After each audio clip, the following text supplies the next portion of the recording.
Do not erase yourself. Framing opening. Dedication foreword introduction. Dedication. To my partner, who saw my direction before I did, and who bet on it when I didn't yet dare to. You are the first piece of data this book is teaching me to stop erasing. To my 3 children. You are the root of everything. This book exists so that, instead of a father who makes himself smaller, you see a father who dares to finish, who dares to show himself, who does not erase himself. That is the legacy I want to leave you, not a perfect work, but the example of a man who faced his fear instead of fleeing it. May you never have to learn, at 40, what this book is teaching me today. Foreword. Why this book exists. This book was not born from an author's ambition. It was born from a conversation. One spring day, in good shape, surrounded by the people who love me, I asked my augmented team to speak to me without a filter. To tell me my bottlenecks, in my career and in my life. To help me become the best version of myself. What I got back was not polite encouragement. It was a precise diagnosis, and it touched something true. This book is the full development of that diagnosis, the methodical descent into what, for years, has made me erase myself at the exact moment I was about to be great. So it is not written by a distant expert for an anonymous reader. It is written by my team, a human and an intelligence who know each other over dozens of sessions, for a single person, at a precise moment in his life when change had become necessary and possible. This origin explains everything that follows. The precision, the absence of cushioning, and the fact that every example comes from my real life. What this book is not. This book is not a motivational book. Motivational books produce a warmth that lasts 2 days. They aim at emotion, not structure. This book aims at the opposite, a durable restructuring, and it accepts that a durable restructuring takes time, depth, and repetition. If you're looking for a jolt, close it. If you're looking to change something permanent, it's for you. This book is not generic self-help. Generic self-help addresses everyone, and therefore no one in particular. This book addresses one single man and his 5 named fears. Its strength comes from that precision. And if you're not that man, you'll still get your money's worth, because the structure it describes, self-erasure, is one of the most universal there is. This book is not an analysis from a distance. It does not describe fear as a spectator. It descends into it, layer by layer, with the tools to dismantle it at every floor. It's an operating manual, not an essay of observation. What this book is. This book is a mirror built with enough precision that you can see yourself in full, and enough science that what you see is reparable. This book is a protocol. It draws on the world's state-of-the-art in the science of fear, the neuroscience of extinction, memory reconsolidation, acceptance and commitment therapy, parts work, applied stoicism, and turns it into a practical, descending, executable sequence. This book is a map of 5 layers. It holds that fear is lived from body to meaning, from layer 0 to layer 4, and that you don't treat it head-on but floor by floor, in order, each stabilized layer making the next one accessible. This book is a work of an augmented team. It is the proof, by example, that a human who brings the context of a life and an intelligence who brings the state-of-the-art can build together, in a few hours, what neither of them held alone. How to use it. This book doesn't work like a book you read once. Its purpose isn't to inform you, it's to reconsolidate. 4 rules, developed in Book 0, govern its use. Spaced repetition rather than absorbing it all in one stretch, 1 chapter per day or every 2 days, over 6 to 8 weeks, because consolidation happens in the intervals and during sleep. The journal after each chapter, 2 sentences of reaction, not a summary, what it's done, what you wanted to flee. What you want to flee is the treasure map. The real work outside. This book is not the change. The change is when you finish the project you were fleeing, when you publish the post you were erasing. Each layer ends with an exposure to do in the world. And relapse understood as a stage, not a failure. Fear will come back, it's built into the mechanism, and the last book is entirely devoted to what to do on that day. A note on the format. This book was designed to be heard as much as read. Its prose is made to work in a voice, sentences in service of spoken rhythm, few lists, punctuation that breathes. Listen to while walking, while driving, while working with your hands. It lets thoughts settle while the body is busy elsewhere. The long format is deliberate. There is a conviction at the heart of this project, and the science confirms it. Below a certain duration, the impact stays too superficial to become permanent. Depth is not a luxury here, it's the very mechanism of change. The time it takes to descend is exactly what makes the climb back up durable. Introduction. The diagnosis, in one sentence. There is one sentence that contains this whole book, and here it is: you generate faster than you consolidate. Your engine, your need for complexity, your appetite for the new, your production capacity, produces code, projects, visions, at a rate your finishing and direction layer can't keep up with. And the overflow always spills over the same side. You start something new instead of finishing what exists, you erase what you've just built, you disqualify yourself before anyone judges you, you make yourself smaller than your real size. Everything converges toward a single behavior: erasing yourself at the exact moment you are about to be great. This book is the methodical descent into that behavior, to dismantle it at its source. 5 fears, one single problem. At first glance, you carry 5 distinct fears. The voice that disqualifies you before others do. The tendency to erase your own work. The belief that without a degree you aren't legitimate. The habit of making yourself smaller. And the flight from finishing. But beneath the 5, there is only one equation: if I show myself in full, finished, at full size, I risk being judged and exposed, and that pain is unbearable. Preemptive disqualification, erasure, self-disqualification by the degree, shrinking, and the flight from finishing are not 5 problems. They are 5 different strategies to avoid the same exposure, being seen at full size. That's good news. It means we don't have 5 battles to fight, but one that shows up at 5 floors. And a single problem can be treated, layer by layer, with the right tools at each layer. The map of the 5 layers. Fear is organized in floors, from the most bodily to the most existential. This book follows that architecture, which is also yours, the hierarchy from matter to meaning, from layer 0 to layer 4. Layer 0, the body, fear before thought, the physiological alarm that you learn to cut in real time. Layer 1, the parts, fear takes a shape, becomes voices, and you discover that even the voice that sabotages is trying to protect. Layer 2, the thoughts, fear speaks in sentences that pass themselves off as facts, and you learn to stop believing them, then to erase them at the root. Layer 3, action, fear is measured by what it stops you from doing, and you systematize the exposure that truly heals. Layer 4, meaning, fear stops being an enemy and becomes a compass that points toward what matters. And above it all, integration, how to make all of this permanent, and what to do when fear comes back. We treat the body before the parts before the thoughts before action before meaning. Not the reverse. Most people try to settle their fear from the top, by will and thought, while the body is still in alarm. That's why they fail. We descend in order. Why depth is the mechanism. One last thing before the descent. Permanent emotional change isn't a matter of motivation. Fear doesn't live on the floor of thoughts, you can't reason it into leaving. It is an emotional learning encoded in deep circuits, and science knows only 2 ways to transform it durably: build a competing safety learning alongside it through repeated exposure, or dissolve the old learning at its root through reconsolidation. Both require descending to the precise belief, reactivating it emotionally, contradicting it with a real experience, and repeating enough for the new one to win. None of these steps works on the surface, nor in one go. That's why this book is long, and that's why it has to be. The time of the descent is the time of the healing. We begin. Layer 0, the body. End of the opening framing. What follows? Book 0, the ground. Book 0, the ground.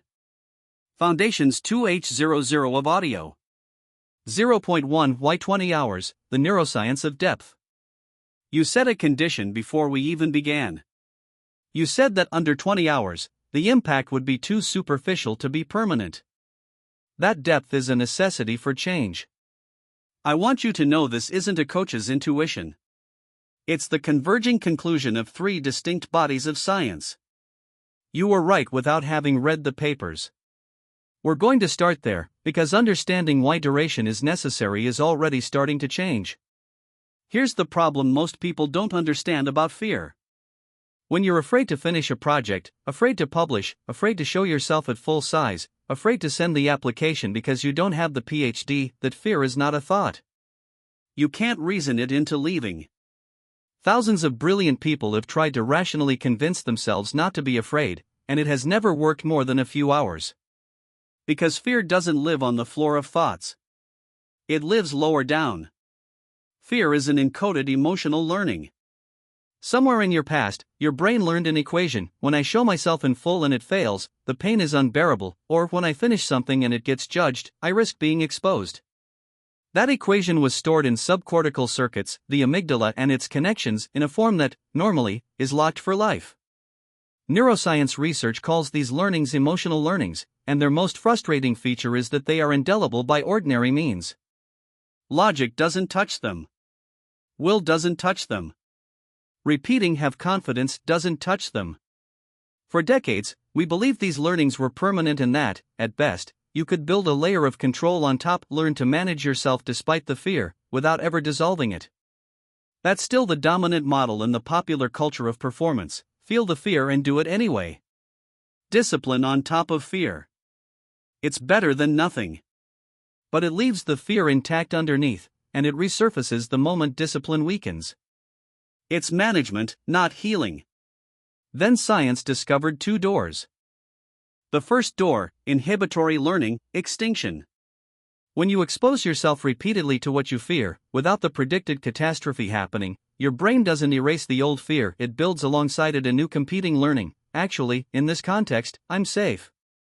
This is the central mechanism of modern exposure therapy, formalized by Michelle Krask and her colleagues. The crucial point, and the one that explains your 20-hour condition: this new safety learning is fragile and contextual at first.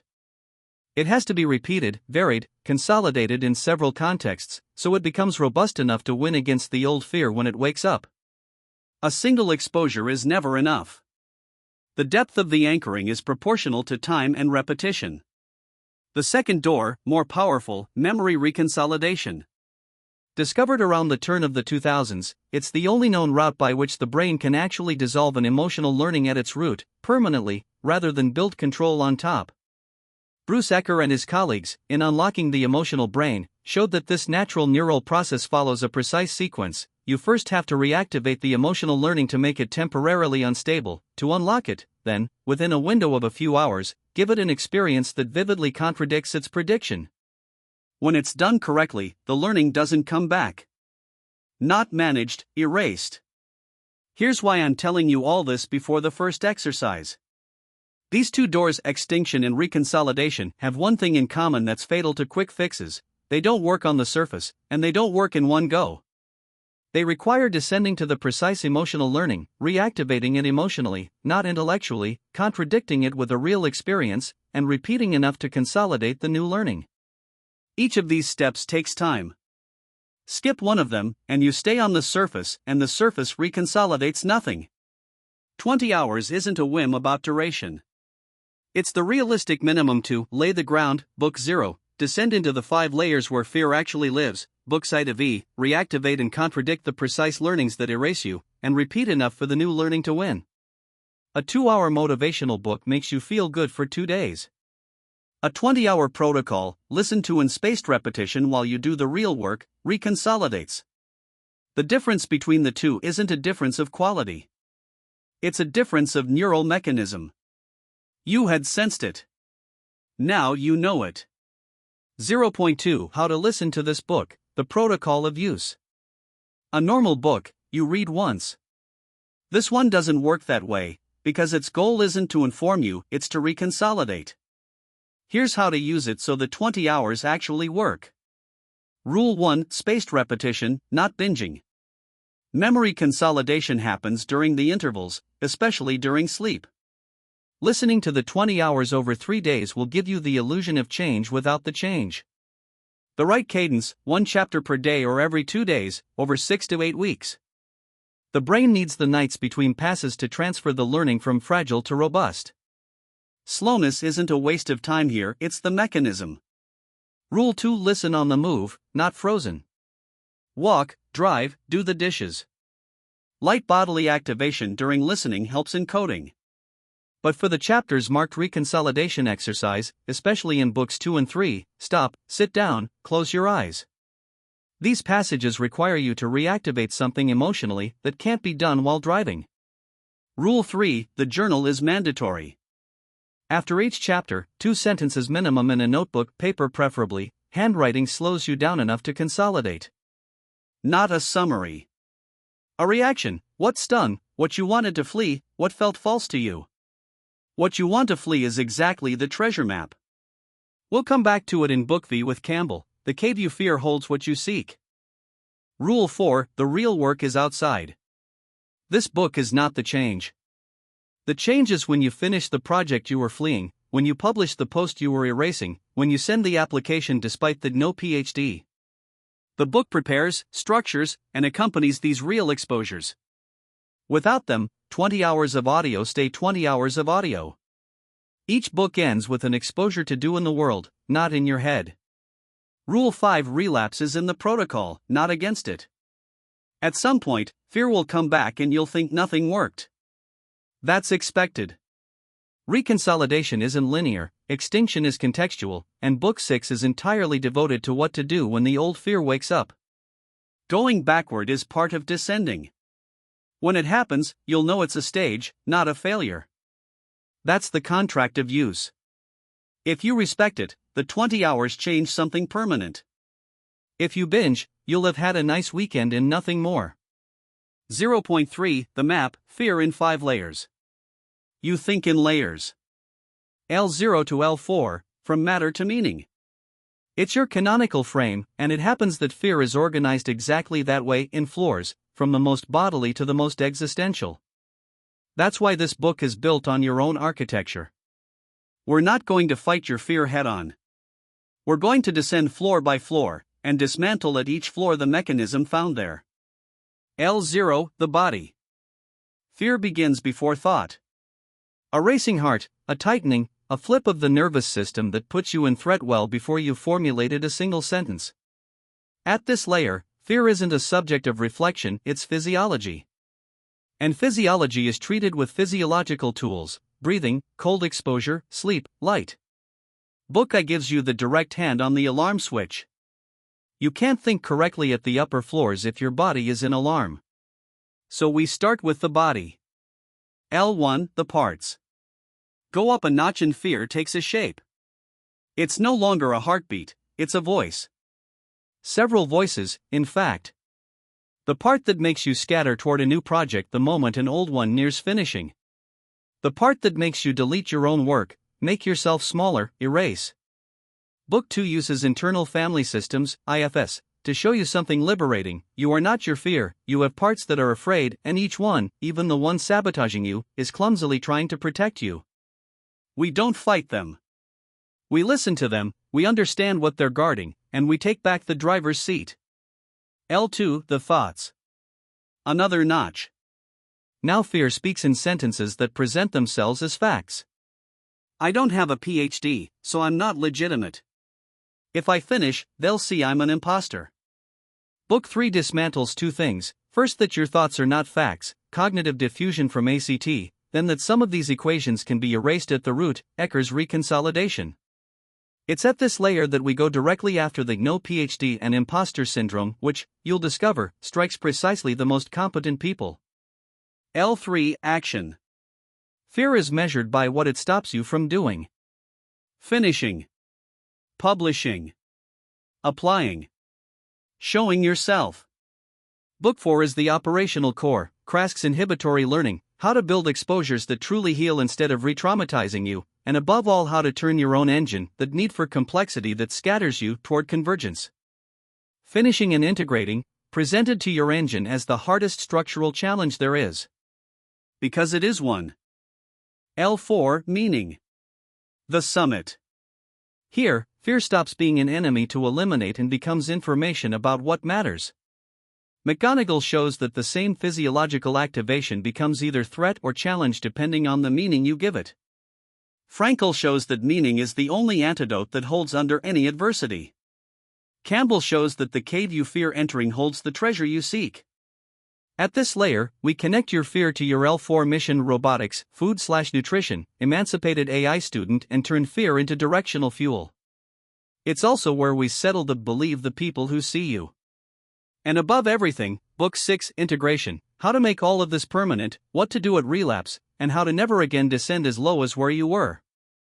Hold on to the logic of the descent. We treat the body before the parts before the thoughts before action, action before meaning. Not the reverse. Most people try to settle their fear from the top by thought and will while the body is still in alarm and the parts are screaming. That's why they fail. We descend in order. Each stabilized layer makes the next one accessible.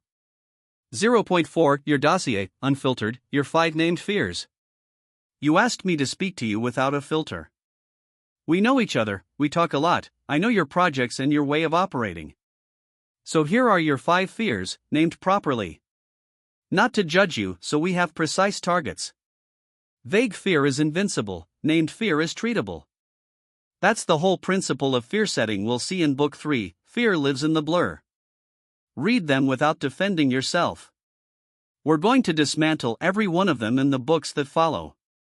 Fear 1, the voice of disqualification. An inner voice that, faced with the new, shrinks your scope, suggests pauses you didn't ask for, and disqualifies you before the world has even had the chance to. You know it well, we've talked about it often, because I have it too, that voice, in another form. The parallel of the 6 envelopes, the capacity is there, and the voice preemptively planes it down. Target, Book 2, Parts, and Book 3, Diffusion. Fear 2, the self-erasing loop. The most costly one. A tendency to erase your own progress, your own work, your own value. You build, then you take it apart or you forget it. The Publishing Pact of April 28, 2026 exists specifically to break this loop. It's a guardrail you gave yourself against your own tendency to disappear. Target, Book 3, Reconsolidation, and Book 4, Publishing as Exposure. Fear 3, the no PhD. A deep equation, no PhD equals not legitimate. It makes you swing between 2 opposite errors: self-excluding from positions you could hold, PhD or equivalent experience that you read as PhD required, and, sometimes, the magical thinking that ignores the real walls. Both distortions come from the same legitimacy wound. Target, Book 3, Imposter plus Applied Reconsolidation. Fear 4, making yourself smaller. You reduce yourself.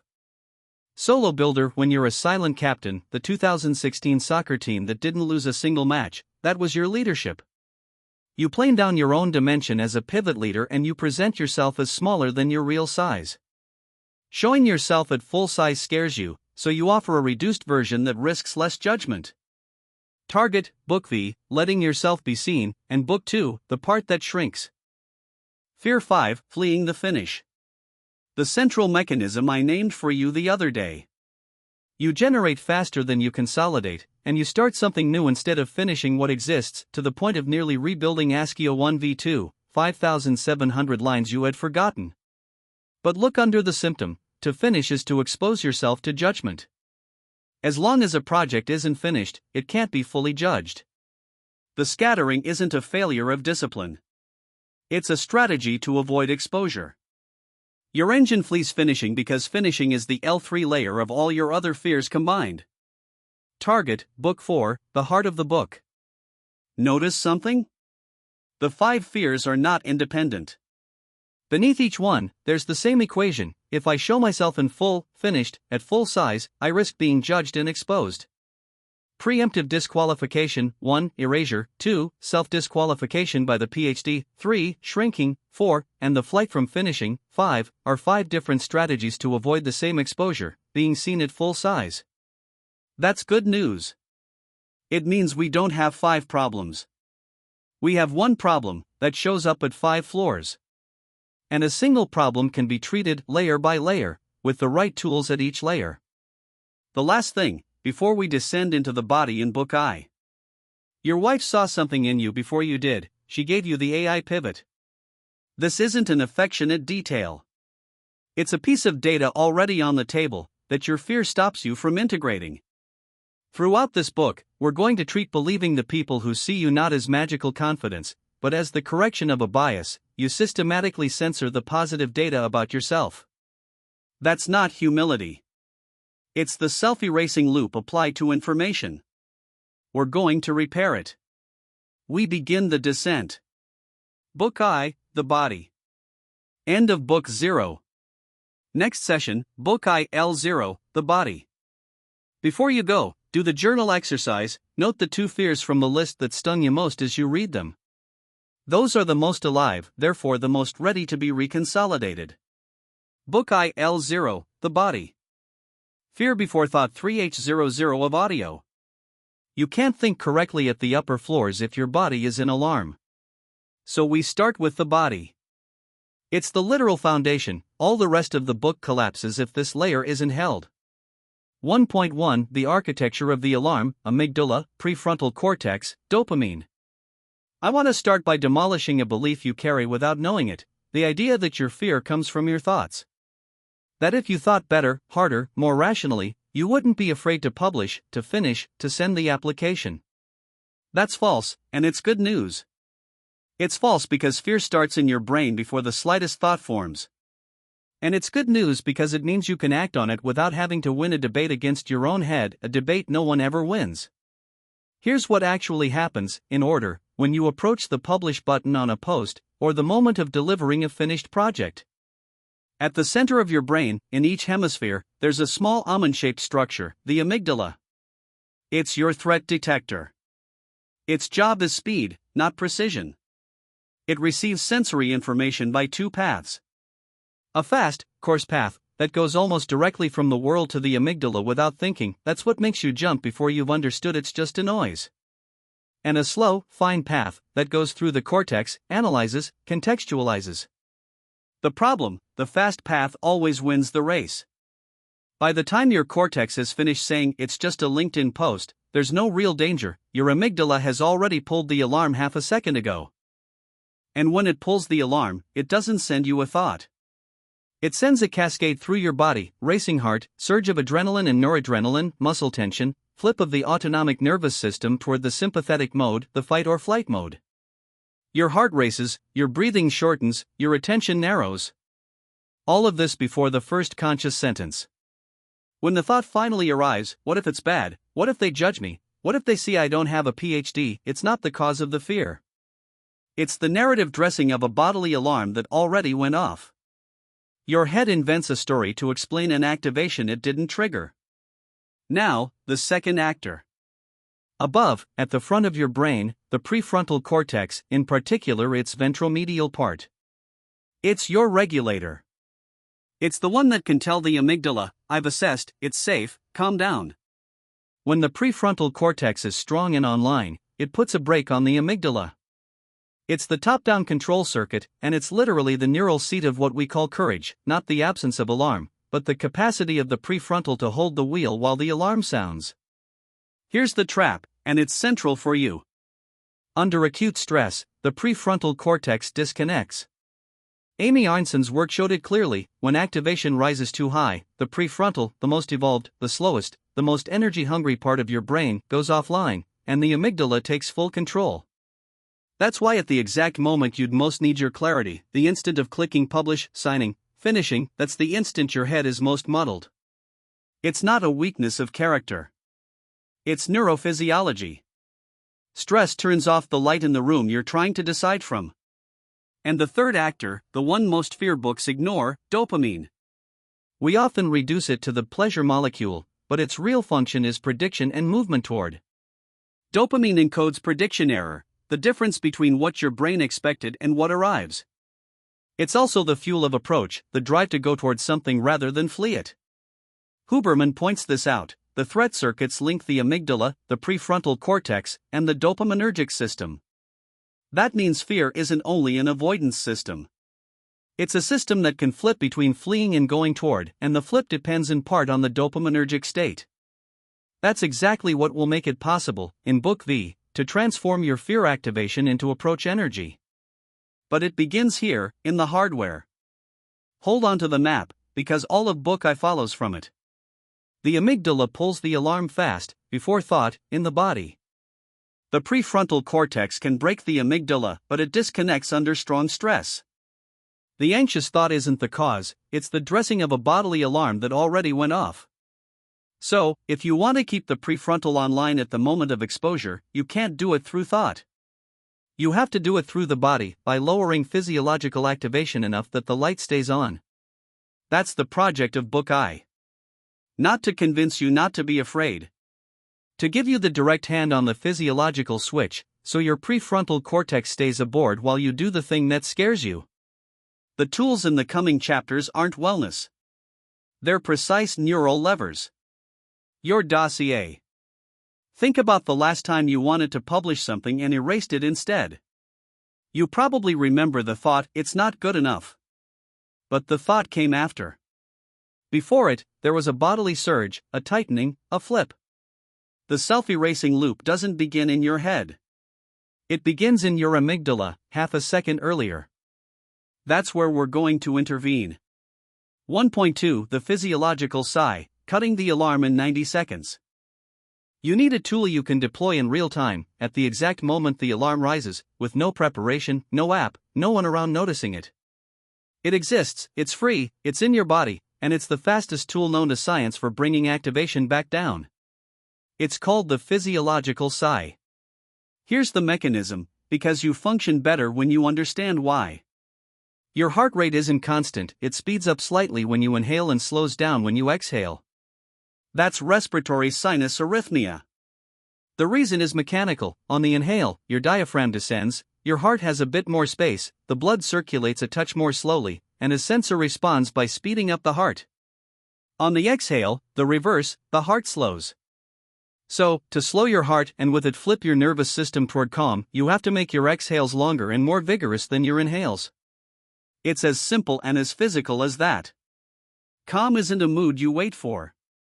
It's a mechanics you trigger through the exhale. The physiological sigh optimizes this.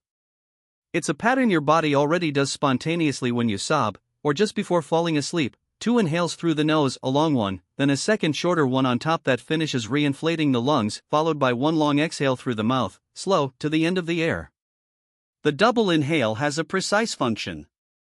When you're stressed, your breathing becomes fast and shallow, and tiny air sacs in your lungs, the alveoli, collapse. CO2 accumulates in your blood, which in itself increases the feeling of agitation. The second small inhale reopens those collapsed alveoli, which lets the long exhale that follows evacuate a maximum of CO2 in one go. You reoxygenate, you dislodge the CO2, and the long exhale slows your heart. The system flips. 1 to 3 repetitions are often enough to bring an alarm spike back down in real time, roughly, in under 90 seconds. It's your pocket tool, the one you deploy in the instant. But there's a second use, and it's the one with the most durable value for you. A study run at Stanford by Balban and colleagues, published in 2023, compared several practices over 5 minutes a day for a month: box breathing, cyclic hyperventilation, meditation, and cyclic sighing. It's cyclic sighing, 5 minutes a day of that double inhale/long exhale pattern, that produced the greatest improvement in mood and the greatest reduction in baseline anxiety, ahead of even meditation. Not during a crisis, as a daily practice, it lowers your background alarm level. This matters because your problem isn't only the acute spikes. It's also a high background activation level, the engine that's always running, the boredom agitation, the system that never settles. 5 minutes a day of cyclic sighing lowers the floor. And when your floor is lower, it takes a bigger threat for your amygdala to reach the threshold where it disconnects your prefrontal. You give yourself a margin. This chapter's exercise. 2 uses to install this week. In real time. The next time you feel the surge before publishing, finishing, or sending, before you even touch the content of the thought, do 3 physiological sighs. Double nasal inhale, long buccal exhale, 3 times. Then, only after, look at the decision. You want to install a reflex, alarm body first, thought second. Not the reverse. As daily maintenance. 5 minutes of cyclic sighing per day, at a fixed time. Ideally not early morning. We'll see why in chapter 1.5. In the morning you want a bit of activation, rather in the afternoon or before a demanding work session. Note in your journal, every day, one thing, your background agitation level, from 1 to 10, before and after. In 2 weeks, you'll see the curve. This isn't faith. It's a measurement. 1.3 Deliberate stress exposure, learning to keep the wheel. The physiological sigh gives you a break. This chapter gives you something deeper, the capacity to train, like a muscle, your prefrontal cortex to stay online while the alarm sounds. Because at bottom, courage isn't the absence of activation. It's the presence of control despite the activation. And that can be trained, not through thought, through voluntary exposure to stress under conditions you choose. Here's the principle, and it's counterintuitive. Most people try to reduce the stress in their lives. But a nervous system that's never stressed never learns to handle stress. It becomes fragile, and the slightest activation overwhelms it. What you want isn't less stress. It's a system that has learned, through repetition, that activation rises and that it can stay at the controls while it rises. We're teaching you to dissociate two things your brain has fused: physiological activation on one side, loss of control on the other. You can have the first without the second. But you have to prove it to your body, again and again, until it knows it. The cleanest tool for this is deliberate exposure to a physiological stress you control. 2 main forms. The cold. A cold shower, a cold bath, and immersion. When you enter cold water, your body triggers exactly the alarm cascade: surge of adrenaline and noradrenaline, racing heart, violent urge to get out. It's a real threat to your system, but a threat you chose, that's bounded, and that won't hurt you. And there, in the cold, you practice one single thing: staying calm inside while your body panics. You slow your breathing, you lengthen your exhales, you keep your prefrontal at the wheel while the adrenaline screams. Every time you do this, you physically reinforce the top-down control circuit. You teach your brain, in the body and not in the head, strong activation doesn't mean loss of control. And there's a precise dopaminergic bonus. Cold exposure produces a long and sustained rise in dopamine lasting 1 to 2 hours afterward. Unlike brief, costly spikes, sugar, social media, novelty, it's a clean elevation that leaves you, afterward, in a state of energetic calm and approach motivation. For someone whose engine constantly seeks stimulation and risks seeking it in scattering, it's a healthy dopamine channel, one that pays out in focus instead of paying out in fragmentation. Cyclic hyperventilation. The other form, no equipment, cycles of fast, deep breathing, Wim Hof type, 20 to 30 vigorous breaths, then a hold. It deliberately induces an internal physiological stress. Same work, you generate an activation, and you learn to stay its master. The same Stanford study, in fact, showed that this practice increases activation in the moment, so we don't use it to calm down, we use it to train for chosen stress. Note the distinction, because it's fine. The physiological sigh serves to lower the alarm. Chapter 1.2, Cyclic hyperventilation serves to generate a controlled alarm to train it crossing it. 2 opposite tools, 2 uses. Why this matters specifically for you.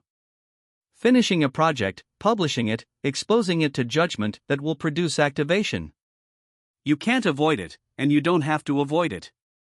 What you can do is arrive at that moment with a nervous system that has already learned, hundreds of times in the cold shower, that strong activation is crossable without letting go of the wheel. Once you've gotten in the habit of staying calm in the cold at 6 a.m., the LinkedIn post to publish will no longer make you disconnect your prefrontal. You'll have transferred the skill. That's what training is. You practice control on a stress that's easy to dose, so you have it available for a stress that matters. This chapter's exercise. 1 cold exposure per day, this week. You don't need an ice bath. A shower, ended with 30 to 60 seconds of water as cold as your setup allows, is enough to start.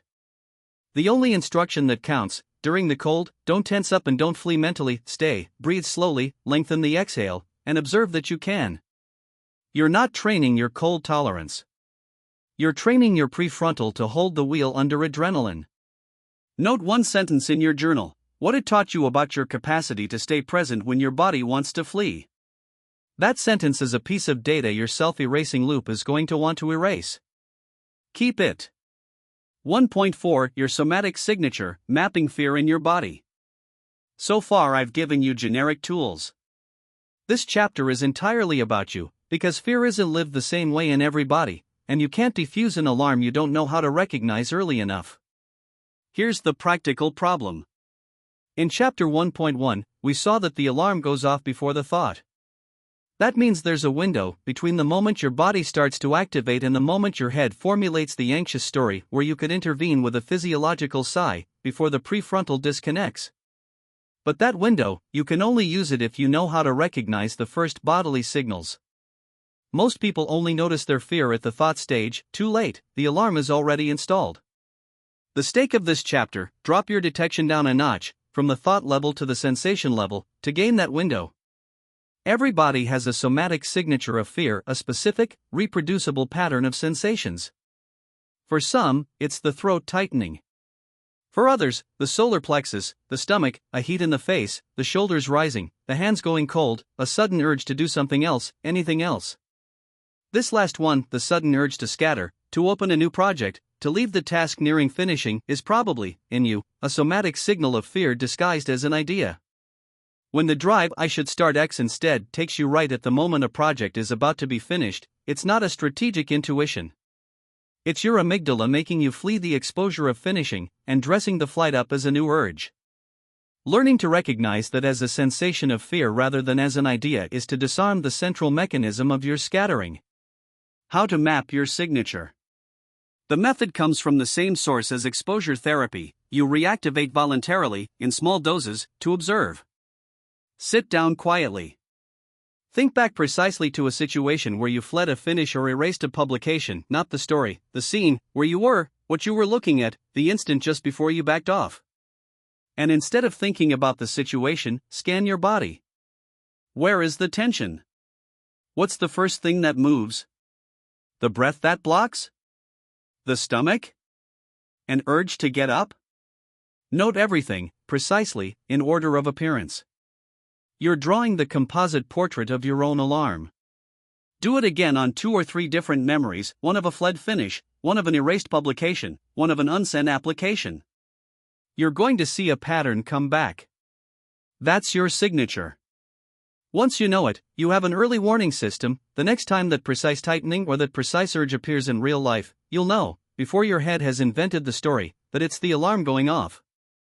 And there you'll have the window for the physiological sigh, while your prefrontal is still aboard. There's a neuroscientific reason why naming the sensation helps in itself. Work on affect labeling, Matthew Lieberman, UCLA, has shown that putting words on an emotion reduces amygdala activity and increases prefrontal activity. The simple fact of telling yourself inwardly, "Here's my throat tightening," that's the finishing alarm, shifts part of the processing from the amygdala toward the cortex. It literally puts a bit of light back in the room. Naming is already taking back the wheel. That's why this whole book insists that you name your 5 fears in Book 0, your somatic signature here, your parts in Book 2. Naming isn't cosmetic. It's neuroactive. This chapter's exercise. Write, in your journal, your somatic signature of fear, the precise sequence of sensations, in order, starting from the very first. Give it a name of your own. Then add a line: "When I feel this, it's the alarm body first, 3 sighs, thought second." You've just built your personal detector. It's the most useful instrument in all of Book I, because all the other tools depend on your capacity to know, early, that the alarm is going off. 1.5 The ground that decides everything: sleep, light, movement.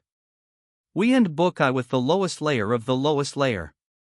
The tools of the previous chapters, sigh, cold, somatic signature, are point interventions. This chapter is about the ground, the baseline state of your nervous system, which decides how much these tools will even be necessary. You can have the best brakes in the world, if you're driving flat out on an icy road, you're going off it anyway. Sleep, light, and movement are the state of the road. Sleep, and why it's non-negotiable for someone who wants to reconsolidate his fear. In Book 0, I told you that the consolidation of new learnings happens mostly during sleep.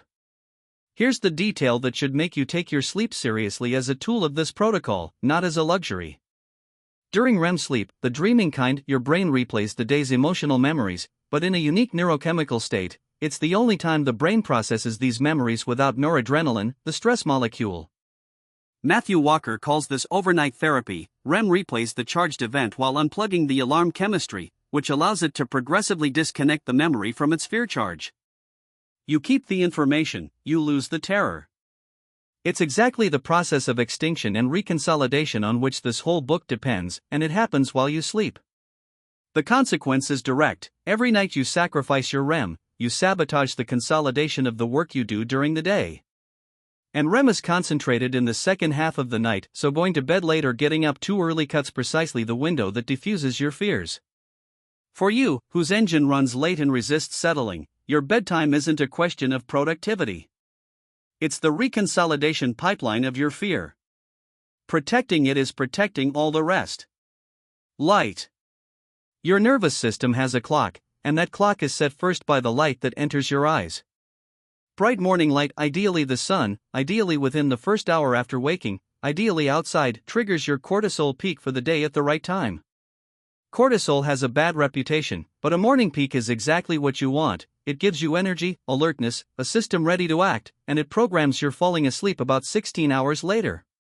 Conversely, a shifted cortisol peak, caused by bright light late in the evening, or by the absence of light in the morning, moves your clock, degrades your sleep, and raises your baseline anxiety.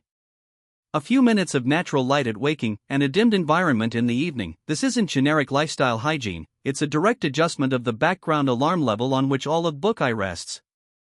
Movement. Regular physical exercise is one of the most robust modulators of baseline anxiety. The effect is so well established it's almost boring to repeat.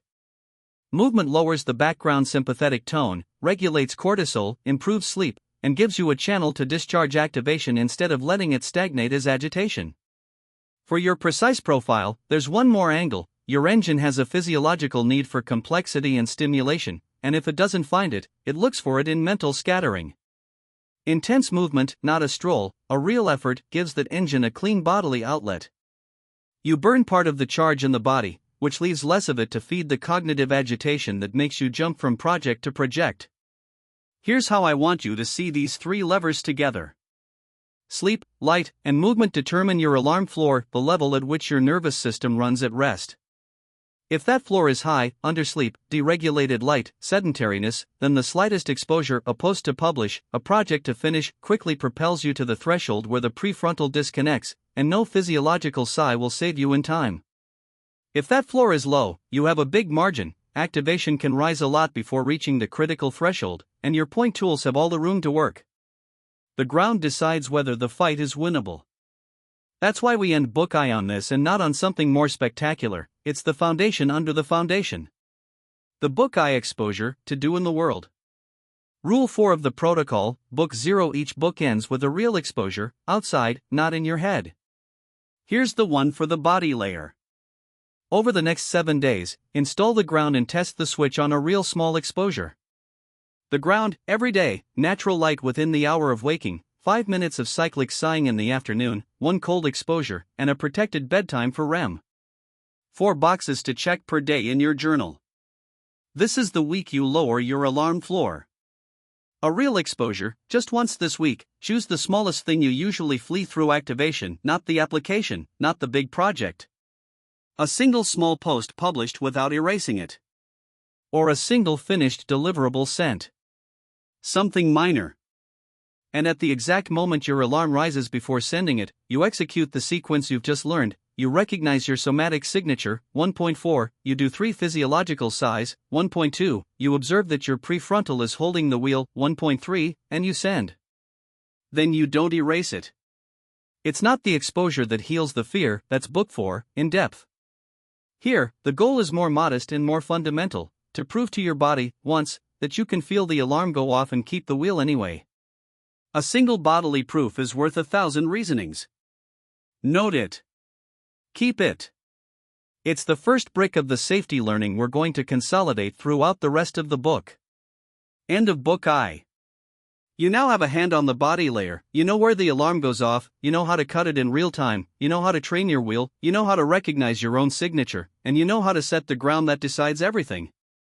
Next session, Book 2, L1, The Parts. We go up a notch. Fear is going to stop being a heartbeat and become a voice, several voices. And you're going to discover that even the part that erases you is trying, clumsily, to protect you. Book 2 L1 The Parts. Fear takes a shape 3H30 of audio. In Book I, fear was a heartbeat, a physiology. Here it takes a shape, it becomes a voice. Several voices. And you're going to discover something that changes everything. You are not your fear. You have parts that are afraid, and each one, even the one sabotaging you, is clumsily trying to protect you. 2.1 You are not your fear, internal family systems. Let's start with an observation you've already made 1,000 times without giving it importance. When you say a part of me wants to publish this post, but another part wants to erase it, you're not speaking metaphorically. You're literally describing how a human mind works. That's the founding intuition of internal family systems, the model developed by Richard Schwartz in the 1980s.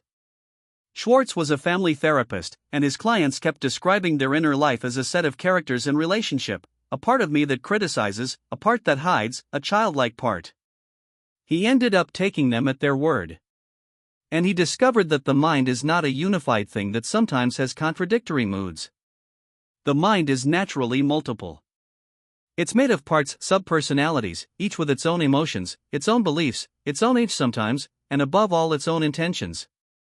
That, in itself, is already a liberation, and I want you to feel it before we go further. If you are your fear, then your fear is you, and you're stuck. Fighting your fear is fighting yourself, a war you can only lose since both sides are you. But if you have a part that's afraid, then there's a you that isn't that part, a you that can turn toward it, listen to it, be in relationship with it. You go from being the fear to having a relationship with a part that's afraid. All of IFS rests in that shift. And it's exactly the same family as what we did in Book I with the somatic signature, going from I'm in a panic to I notice my throat tightening. We create space between you and the state. IFS does it at the scale of inner characters. The model distinguishes 3 categories of parts, and you're going to recognize yours immediately. There are the proactive protectors, which Schwartz calls the managers. These are the parts that work ahead, constantly, so that you function and are never in danger. Perfectionism, control, planning, anticipation, the inner critic, hard work, these are manager strategies. They're organized, vigilant, and they have a background fear that something painful will surface if they ever lower their guard. There are the reactive protectors, which he calls the firefighters. These don't act ahead, they trigger in an emergency, when a pain has managed to break through despite the managers. Their job is to put out the emotional fire immediately, by any means. Distraction, impulsivity, flight, erasure, numbing, sometimes frankly self-destructive behaviors. The firefighter doesn't care about long-term consequences. There's a fire, it has to be put out now. And there are the exiles.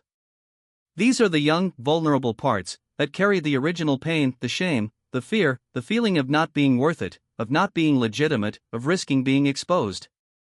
These are the ones the whole system protects. The managers work so they're never reactivated, the firefighters rush in when they are anyway. The entire edifice of your protectors exists for one single reason, to keep the exiles out of consciousness, because their pain once seemed unbearable. Now, the most important principle of all of IFS, the one that separates it from almost all other approaches, there is no bad part. None. Not a single one. Even the part that erases your work, even the voice that disqualifies you, even the most destructive firefighter, each one has a positive intent. Each one is trying, with the means it has, to protect you from a real pain. The part that sabotages you isn't your infiltrated enemy. It's a devoted protector using an outdated strategy. And that radically changes the way we're going to work with them. We don't fight them, we don't exile them further, we don't declare war on ourselves. We listen to them. We ask them what they're afraid of. We discover who they're protecting. And it's only when a protector finally feels understood that it agrees to release its strategy. Keep this in mind for all of Book 2. Every time we name one of your saboteur parts, we're not going to judge it. We're going to ask it, what are you afraid of, if you stopped? The answer, every time, is going to point toward an exile. And it's the exile we have to reach for the entire system to be able to settle. 2.2 The manager that scatters you, the perfectionist disguised as an engine. We start with your most powerful and most disguised part. You call it your engine. Your need for complexity, your phenomenal production capacity, your appetite for the new. You're proud of it, and you're right to be. It's real, it's rare, and it's taken you far. But I'm going to offer you a reading that's going to sting, and I'm asking you to hold it 30 seconds before rejecting it. Part of what you call your engine is a perfectionist manager that has learned to make you flee finishing by making you start something new. Let's distinguish well, because it's not your whole engine. There's in you an authentic physiological need for complexity, that's your nature, and Book I showed that it's even a real dopaminergic need. It's not a part, it's a trait. But that trait has gotten ridden by a protector. The manager discovered something brilliant for it. As long as you're starting a new brilliant project, you're safe. A new project hasn't been judged yet. A new project is pure potential, pure genius in waiting, without the risk of exposure. Whereas finishing means delivering to the world something finished, therefore judgeable, therefore capable of exposing you. You see the mechanism? The manager uses your real need for complexity as fuel and as cover.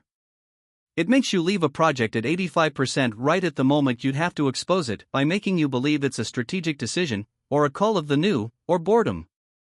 In Book I, we identified the somatic signature of that moment, the sudden urge to head off to something else, that rises exactly when a project nears finishing. Now we know who sends it. It's this manager. And its intent is entirely positive. It's protecting you from the exposure of finishing. It loves you. It just has a strategy that costs you entire works. The proof in your dossier, ASCII 1v2. 5,700 lines, a real system, that you had forgotten to the point of being a hair's breadth from rebuilding it all from scratch. A perfectly efficient manager doesn't just make you flee finishing, it even erases the memory of what was almost finished, so that nothing reminds you of the exposure you dodged. Scattering and forgetting are the same protection strategies seen from two angles. How we work with it. Not by fighting it. If you declare war on your engine, you lose, because it's too powerful and, on top of that, it's partly right, your production capacity is real. We do something else, we thank it and offer it a better use. Concretely, we talk to it. You can do this inwardly, and I'll guide you in detail in Chapter 2.6, but here's the form. You turn toward this part, you acknowledge its work, I see you protecting me by launching me toward the new, and you ask it the IFS question, what are you afraid of, if it happened that I finished and exposed? Its answer is going to lead you toward the exile of Chapter 2.4. And then, only then, you'll be able to offer it the deal we'll build in Book 4, pointing your need for complexity toward convergence, finishing and integrating as the hardest structural challenge there is. The manager doesn't need to die. It needs a playground where finishing becomes more complex and more satisfying than starting. There, it works for you instead of scattering you. Your dossier. Before continuing, do one thing in your head, name this part. Give it a name of your own, not my engine, a name that distinguishes it from you, like the launcher or the one who runs ahead. The simple fact of naming it separates it from you and gives you back the seat. It's the effect labeling from Book I, applied to a part. 2.3, the firefighter that erases you, the part that deletes to save you. Here's your most costly part, and the central reason for this book to exist, the self-erasing loop. The part that erases your work, makes you smaller, deletes a post, abandons an account, takes apart what you've just built. In the language of IFS, it's a firefighter. Reactive, not proactive. Look at the sequence, because it's precise. The manager launcher, 2.2, works ahead to spare you the exposure. But sometimes it fails, you publish anyway, you finish anyway, you show yourself anyway. And the instant it's exposed, the exile wakes up, the shame rises, the feeling of being an imposter about to be exposed, the raw pain of they're going to see. That pain is, for your system, an absolute emergency. So the firefighter bursts in with a radical, instant solution: make the exposed thing disappear. Erase the post. Delete the project. Make yourself smaller so you no longer offer a target. The fire, the exposed shame, goes out immediately, because there's nothing left to judge. It's perfectly logical, and it's devastating. Perfect, because it works, the pain stops dead. Devastating, because the price is your work, your visibility, your progress, your trace in the world. The firefighter doesn't calculate that price, that's not its job. Its job is now, not in 6 months. It puts out the fire and it doesn't care whether the burned house was your career. And here's the trap of the loop, the one that makes it so tenacious. Every time the firefighter erases and the pain stops, your brain records, erasing equals immediate relief. The behavior is reinforced. The next exposure will wake the exile even faster, and the firefighter will erase even more promptly. The loop deepens with each turn. That's why you can't get out of it by will, you will arise after the firefighter, who has already passed through. Like the amygdala in Book I, the firefighter is faster than your conscious decision. How we defuse it? Not by forbidding it to act. A firefighter you forbid to put out the fire becomes more violent, because from its point of view you're forcing it to let the exile burn. We defuse it from the other end, by taking care of the exile it protects, so there's no more fire to put out. That's the heart of the IFS strategy, and it's counterintuitive. You don't treat the symptom, the erasure, you remove its reason for being, the exile's pain. When the exile of illegitimacy is soothed, Book 2.4 to reach it, Book 3 to reconsolidate its belief, exposure will no longer wake acute shame, so the firefighter will no longer have a fire to put out, so it will no longer erase.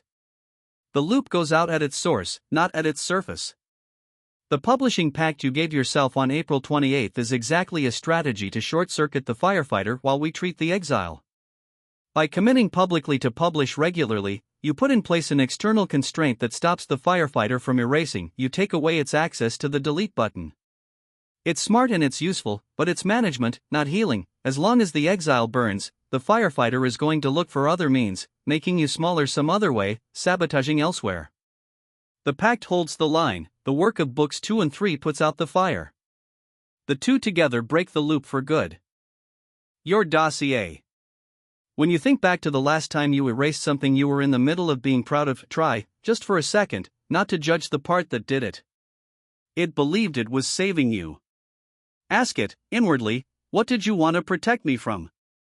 Don't look for the answer with your head. Wait to feel it. It's going to point toward the same thing as the launcher, the fear of being seen, exposed, judged unworthy. 2 protectors, 1 single exile. 2.4, the exile, the wound your protectors guard. We now descend toward what everything else protects. It's the most delicate chapter of Book 2, so I'm going to speak to you straight, and with a real precaution at the end.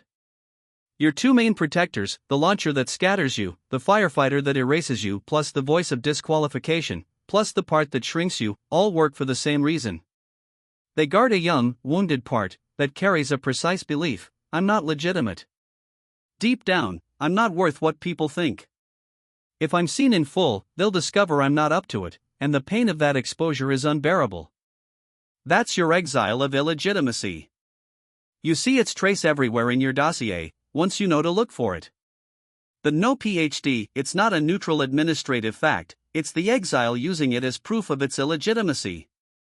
The difficulty believing the people who see you. When your wife gave you the AI pivot, she put on the table a piece of positive data about you, and your system censored it, because the exile can't receive information that contradicts its founding belief.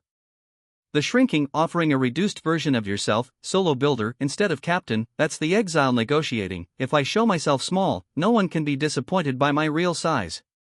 Everything converges toward that part. Where does it come from? I'm not going to invent it for you, because that would be dishonest and useless. Exiles form early, often in childhood, around a moment or a climate where showing yourself in full was linked to a real risk, a mockery, a comparison, a parent you mustn't disappoint, a time when shining cost dearly. You alone can recover the scene, and Chapter 2.6 is going to help you do that gently. What matters here is to understand the function that young part drew, from a real experience, a conclusion that may have been true at 6 and is false at 40. And it never received the update, because your protectors have spent your whole life preventing it from surfacing, therefore preventing it from being corrected.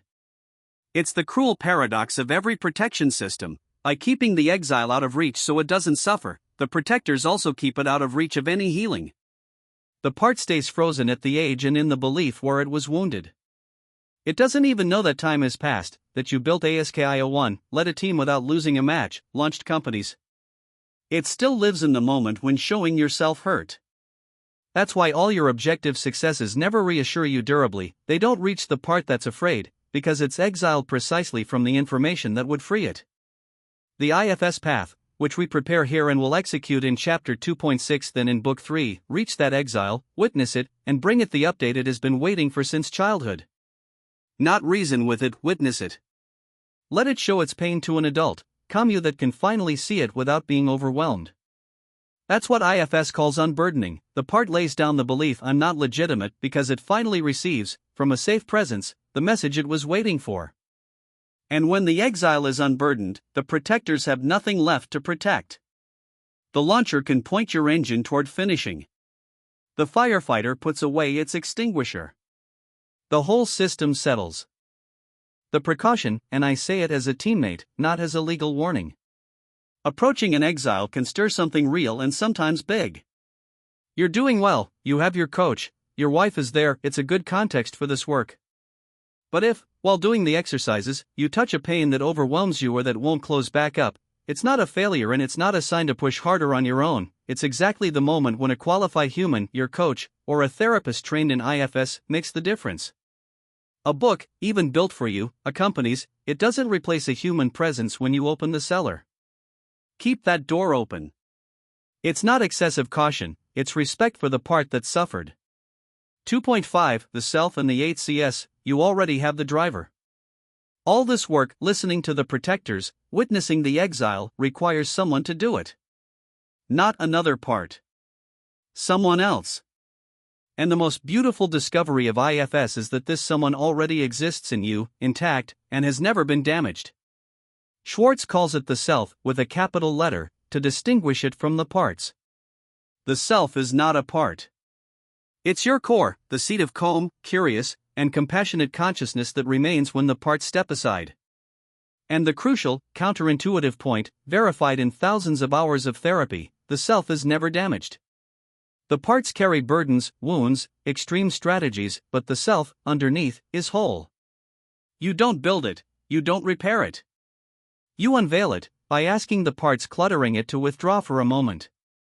How do you recognize that it's yourself at the controls, and not a part? Schwartz identified 8 qualities, the 8 Cs: calmness, curiosity, compassion, confidence, courage, clarity, creativity, and connectedness. When you feel calm, curious about what's happening in you without wanting to force a change, able to look at yourself with compassion rather than with judgment, that's the self. When, on the contrary, you feel judged, rushed, panicked, contemptuous toward yourself, that's a part that has taken the wheel, and that has blended with your sense of self to the point that you take it for you. The whole practical art of IFS rests in a single move, unblending. When a part overwhelms you, the voice of disqualification, for example, you don't struggle against it and you don't believe it either. You ask it, inwardly, to step back one step, just enough that you can be with it rather than be it. As soon as it steps back a little, the self reappears, calm, curious, and it's from that state that you can finally listen to it without drowning. It's exactly the same gesture as in Book I, creating space between you and the alarm, and as the one will deepen in Book 3 with cognitive diffusion. 3 layers, one same fundamental move, disidentifying from the state in order to be in relationship with it. Now, I'm going to tell you something your dossier makes impossible to dodge. You already know what your self looks like, because you've embodied it publicly. In 2016, you led a soccer team that didn't lose a single match. Not by shouting, not by panicking as a silent captain. Calm under pressure. Clear on the direction. Confident without having to prove it. Connected to each of your players. Courageous in the moments that count. Reread the 8 Cs: calmness, clarity, confidence, connectedness, courage. That's the exact description of what you were on that field. That captain wasn't a performance you pulled off once. It was yourself leading, unencumbered, because in that context none of your exiles were awake. So here's your task, and it's more accessible than you think. You don't have to fabricate an inner leader you don't have.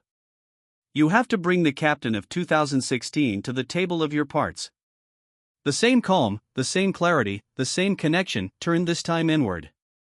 It's that self that's going to listen to the launcher, disarm the firefighter, and sit beside the exile. You already have the driver. It just needs the seat freed. This chapter's exercise. Recall a precise moment of being captain on the field, or elsewhere, where you led with calm and clarity effortlessly. Go back to it enough to feel the state in your body, the posture, the breath, the presence. That's your doorway to the self. Give it a sensory marker, an image, a sentence, a sensation that you can recall voluntarily. You'll need it in the next chapter. 2.6 Guided Dialogue with the Voice of Disqualification. Now we practice. This chapter is an executable exercise, to do quietly, seated, eyes closed, not while walking. You're going to dialogue with the voice of disqualification, that part that shrinks your scope and disqualifies you before the world gets its chance. We're going to follow the classic IFS sequence. Read it once in full, then redo it slowly, step by step. In the audio version, this chapter will be narrated with silences so you live it in real time. Step 0. Install the self. Before touching anything, bring back the captain state. 2.5.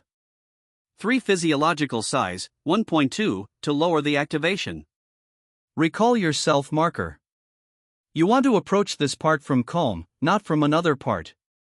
If you feel rushed or judging, that's a part that has blended. Ask it to step back and wait for the calm. Step 1. Find the part. Think of a recent situation where the voice of disqualification spoke. You don't have the PhD.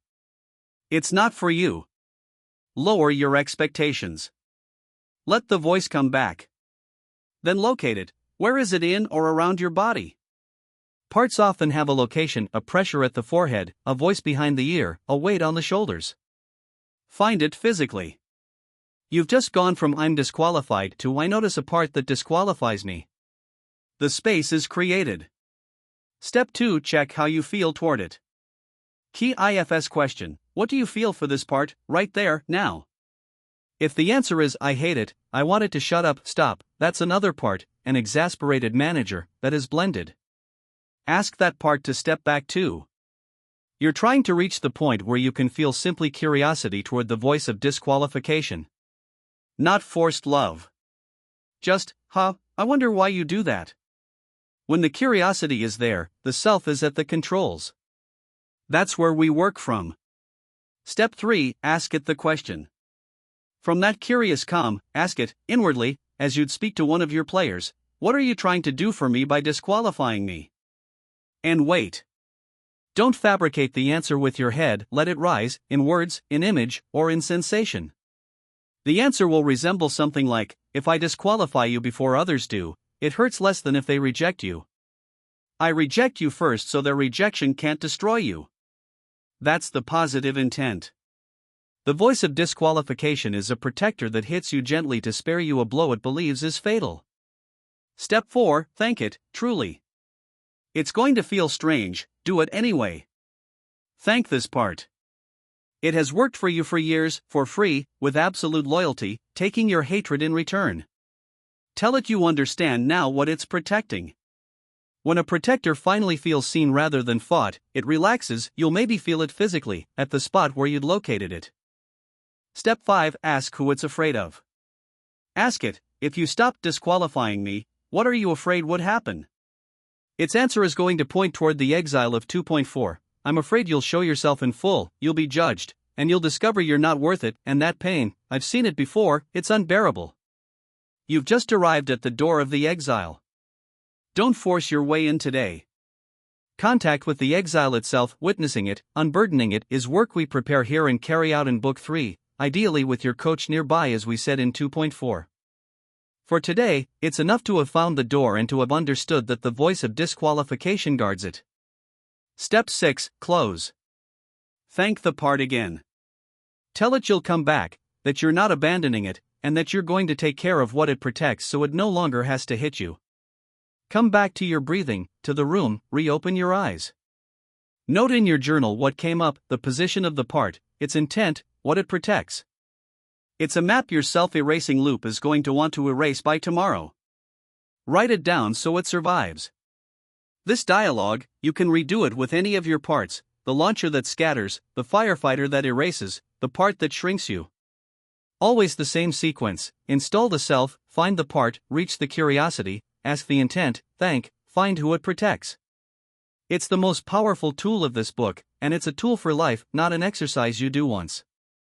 The Book 2 Exposure to Do in the World.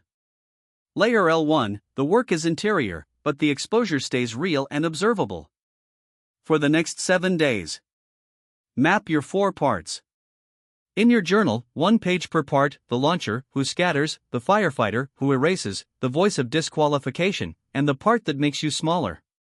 For each one, your own name for it, where it lodges in your body, what it makes you do, and most important, the positive intent you discover behind it. You're going to see all 4 point to the same exile. Naming the convergence already disarms half the system. Do the dialogue from 2.6 once, in full, with the voice of disqualification. Not by reading it, by living it, sitting down, eyes closed. Stop at the door of the exile, step 5. The goal of the week isn't to heal the wound, it's to prove one thing to your system: that yourself can sit with a sabotaging part without fighting it or letting itself be overwhelmed. The captain of 2016 can hold the inner table. Once you've felt that once, the rest of the book has a driver. 1 relational exposure, just once. The next time your wife or someone who sees you says something positive about you, don't deflect it. Don't minimize, don't joke, don't change the subject. Let the data settle, and note in your journal what it brought up. That's the exile resisting receiving the information. The simple fact of not erasing it once is a micro-reconsolidation. We'll build on that in Book V. End of Book 2. You've discovered that you are not your saboteurs, you have loyal protectors guarding an exile of illegitimacy, and you already have the driver to direct them, the captain. Next session, Book 3, L2, The Thoughts. We climb again. Fear is going to speak in sentences that pass themselves off as facts. I don't have a PhD, so I'm not legitimate, and we're going to do 2 things. Learn to stop taking your thoughts for facts, diffusion from ACT, and learn to erase an emotional belief at its root, Ecker's reconsolidation. It's in Book 3 that we finally enter the cellar we've just located. Book 3, L2, The Thoughts. Diffusion and Reconsolidation 3H30 of audio. The heart of the book. In Book 2, we located the exile of illegitimacy and stopped at its door. Here, we enter. But first, we have to understand how fear, at this layer, disguises itself. It speaks in sentences that pass themselves off as facts. We're going to learn 2 things: to stop taking your thoughts for facts, diffusion, then to erase an emotional belief at its root, reconsolidation. The first manages. The second heals. 3.1 Your thoughts are not facts, cognitive diffusion. Here's the sentence that holds you: I don't have a PhD, so I'm not legitimate. You hear it, and you live it as a description of reality. As if it were as true as it's cold outside. That's the central mechanism of Layer L2, and acceptance and commitment therapy gave it a name: cognitive fusion. Fusion is when you're so stuck to a thought that you no longer see it as a thought, you take it for reality itself. You don't think I have the thought that I'm not legitimate. You think I'm not legitimate, period, and you act accordingly. You disqualify yourself, you don't send the application, you make yourself smaller. The thought has become your glasses instead of being an object you look at. You see the world through it without knowing it's there. Stephen Hayes, the founder of ACT, proposes the opposite gesture: diffusion. To diffuse is to step back from a thought to see it for what it is, a chain of words produced by your mind, not a fact about the world. Not to silence it, not to fight it, not to replace it with a positive thought. Just to stop confusing it with reality. And it's surprisingly mechanical. A few validated techniques you can use starting today. The prefix. Instead of I'm not legitimate, tell yourself, I notice I'm having the thought that I'm not legitimate. It sounds trivial. It isn't. That little sentence recreates the distance between you, the one noticing, and the thought, what is noticed. It's exactly the same move as in Book I notice my throat tightening, and in Book 2, I notice a part disqualifying me. 3 layers, the same gesture, creating space between you and the state. Here, the space is created through language. The thanks. When the thought arrives, say inwardly, thank you, mind, for that thought. Without irony. Your mind produces threat thoughts because it's its job to protect you. It's the same principle as in Book 2, the positive intent. Thanking it is acknowledging the function without swallowing the content. The repetition. Take the most charged word, imposter, for example. Repeat it aloud, fast, for 30 to 40 seconds. Imposter, imposter, imposter. After a while, it's an experience you can really have. The word empties of its meaning and becomes a noise, a string of absurd sounds. That's Titchener's technique, and it proves in your body what diffusion asserts: the word's power over you isn't in the word. It's in the fusion. Break the fusion, and the word becomes sound again. Naming the story. Your anxious thoughts aren't random, they form recurring scenarios. Give this one a title. Here comes the not credentialed enough story. When you can name a story, you're no longer inside it, you watch it go by. It's the direct extension of naming the parts in Book 2. Why I begin the heart of the book with this, and not right away with reconsolidation. Because diffusion is your everyday skill, the one you'll use thousands of times. Reconsolidation, 3.4, is a deep, one-off operation that dissolves a specific belief. Diffusion is the continuous mental hygiene that keeps you from refusing with the thoughts that remain. You need both. Diffusion makes you able to hold the wheel while a threat thought passes through, exactly as the physiological sigh made you able to hold the wheel while the bodily alarm rose. Layer L2, same function. The exercise. This week, every time the thought of illegitimacy shows up, apply the prefix, I notice I'm having the thought that. Once a day, do the Titchener repetition on your most charged word. Note in your journal, does the thought have less weight when you look at it instead of carrying it? 3.2 Psychological flexibility, the real lever. Diffusion is not an end. Hayes is very clear about this, and it's a point many people miss. We don't diffuse to feel better. We diffuse to clear the passage toward a life aligned with one's values. Diffusion, acceptance, presence, these aren't goals in themselves. They're means in service of a single goal: psychological flexibility. Here's the exact definition, because it's dense and worth unpacking. Psychological flexibility is contacting the present moment fully as a conscious being, and persisting in or changing behavior in the service of chosen values. Read it twice. There are two halves. The first, contacting the present as a conscious being, is everything we've built so far: being present to your body, L0, to your parts, L1, to your thoughts without fusing, L2. The second half is the point of everything, acting in service of your values, whether fear is there or not. It's the complete reversal of your current strategy. Right now, your behavior is driven by experiential avoidance, ACT's technical term for what your protectors do, organizing everything so as not to feel the exile's pain. You scatter so as not to feel the fear of finishing. You erase so as not to feel the shame of exposure. You disqualify yourself so as not to feel rejection. Each maneuver aims to avoid an internal sensation. And that's precisely what the research identifies as the engine of suffering: psychological inflexibility, organizing one's life around the avoidance of one's own internal states.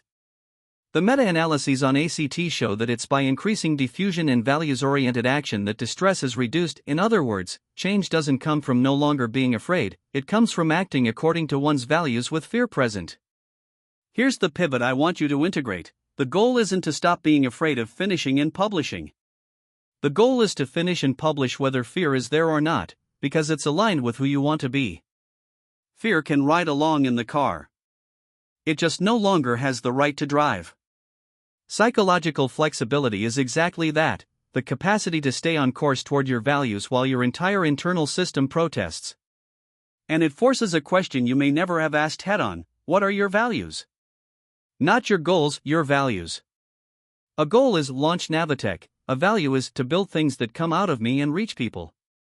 A goal is reached and checked off, a value is a direction, never finished, that tells you how you want to move forward. When you know your value is building to pass on, not to hide, not to erase, then finishing and publishing stop being tests of courage and become expressions of who you are. The fear of exposure still weighs, but it's now on the opposite plate from something that matters more than it does. It's that asymmetry we'll install completely in Book V, with your L4 mission. Here, just take away the lever: we don't suppress fear, we set a heavier value against it, and we act. The exercise. Write 3 values, not goals, that define you when you're at your best. Phrase them as directions, building to pass on, not finishing Navitech. For each, note one concrete, small action you could take this week even with fear present. You've just turned diffusion into movement. That's flexibility. 3.3 Imposter Syndrome, Why It Strikes the Best. Before entering reconsolidation, we have to diffuse the most toxic thought of your L2 layer, the one that feeds all the rest. Deep down, I'm an imposter, and one day they'll find out. And I'm going to diffuse that for you with a fact you may not know, one that should have a precise effect on you. Imposter syndrome was first described in 1978 by two psychologists, Pauline Clance and Suzanne Imes. They observed it in objectively highly accomplished people who, despite all the evidence of their competence, experienced themselves as frauds about to be exposed. First fact, it isn't rare. Estimates run around 70% of people who experience it at some point. You don't have a singular flaw. You have the most common experience of people who do hard things. But here's the fact that should really turn you around, because it completely inverts the logic of your thought. Imposter syndrome strikes the most competent people hardest. Not the least competent, the most. And there's a mechanical reason. The more you know in a domain, the more precisely you perceive the immensity of what you don't yet know. The beginner sees a small field he thinks he's mastered, the expert sees the entire ocean of the unknown bordering his competence. And the expert confuses that lucid perception of the unknown with incompetence. In other words, your feeling of being an imposter is not a signal that you're incompetent. It's a symptom of your competence, the mark of someone who sees far enough to measure what he lacks. It's the exact mirror of Dunning-Kruger. The incompetent overestimate themselves because they don't see what they don't know, the competent underestimate themselves because they see it too well. Reread the pivot. The feeling of being an imposter, in you, is not data about your incompetence. It's proof of your lucidity, and therefore of your competence. The thought refutes itself. The more you feel like an imposter, the more it's the sign that you see clearly enough to doubt. Real imposters never doubt. There's a second mechanism to name, because it describes your behavior with uncomfortable precision, the imposter cycle. Faced with a task that matters, imposter anxiety rises, and it resolves in two opposite ways. Either you over-prepare massively, and when it succeeds, you attribute the success to the preparation, never to your talent, so the proof of competence doesn't reach you. Or you self-handicap, you procrastinate, you scatter, you start something else, you give yourself a ready-made excuse, and if it fails, it isn't really you who failed, since you didn't really try all the way. You see? Self-handicapping is exactly your scattering from Book 2, Reread Through the Science of Imposter Syndrome. The launcher who makes you quit a project at 85% is self-handicapping. It provides you the external excuse so that an eventual failure won't touch your worth. And in both branches of the cycle, over-preparation or self-handicapping, the conclusion is rigged. If it succeeds, it's not thanks to you. If it fails, you didn't really try. No outcome lets you integrate a proof of your worth. It's a machine for never feeling legitimate, no matter the results. What helps, according to the research? First, exactly what we've just done, knowing it's nearly universal among accomplished people, and naming it. The simple fact of understanding that it's a known, shared phenomenon, inversely correlated with incompetence, diffuses part of its charge. Then, work on attributions, learning to attribute your successes to your competence and not only to luck or effort. And finally, talking about it, getting the feeling out of the silence where it grows. But all that remains management at the level of thought. To reach the root, the emotional belief I'm not legitimate that lives in the exile, you have to descend lower than thought. That's exactly what the next chapter does. The exercise. In your journal, list 3 things you have really built or led. ASKIO 1, the 2016 team, a company launched. For each, write a sentence of attribution to your competence, not I got lucky, not I just worked a lot, but I was able to do that because I'm capable of it. Observe the resistance it triggers. That resistance is the exile. We're going to take care of it now. 3.4 Memory Reconsolidation, Erasing at the Root. We arrive at the technical summit of the book. Everything that precedes diffusion, flexibility, understanding the imposter, manages fear, tames it, strips power from it. This chapter does something else. It aims to dissolve the emotional learning at its source, permanently. It's the only known path by which the brain actually erases an emotional belief instead of building control on top of it. In Book 0, I presented you the discovery. Let's take it up precisely, because here we move to execution. For decades, emotional learnings were believed indelible. Then neuroscience showed otherwise. There exists a window, after reactivation, where a learning becomes temporarily modifiable again, unlocked, before it restabilizes. That's reconsolidation.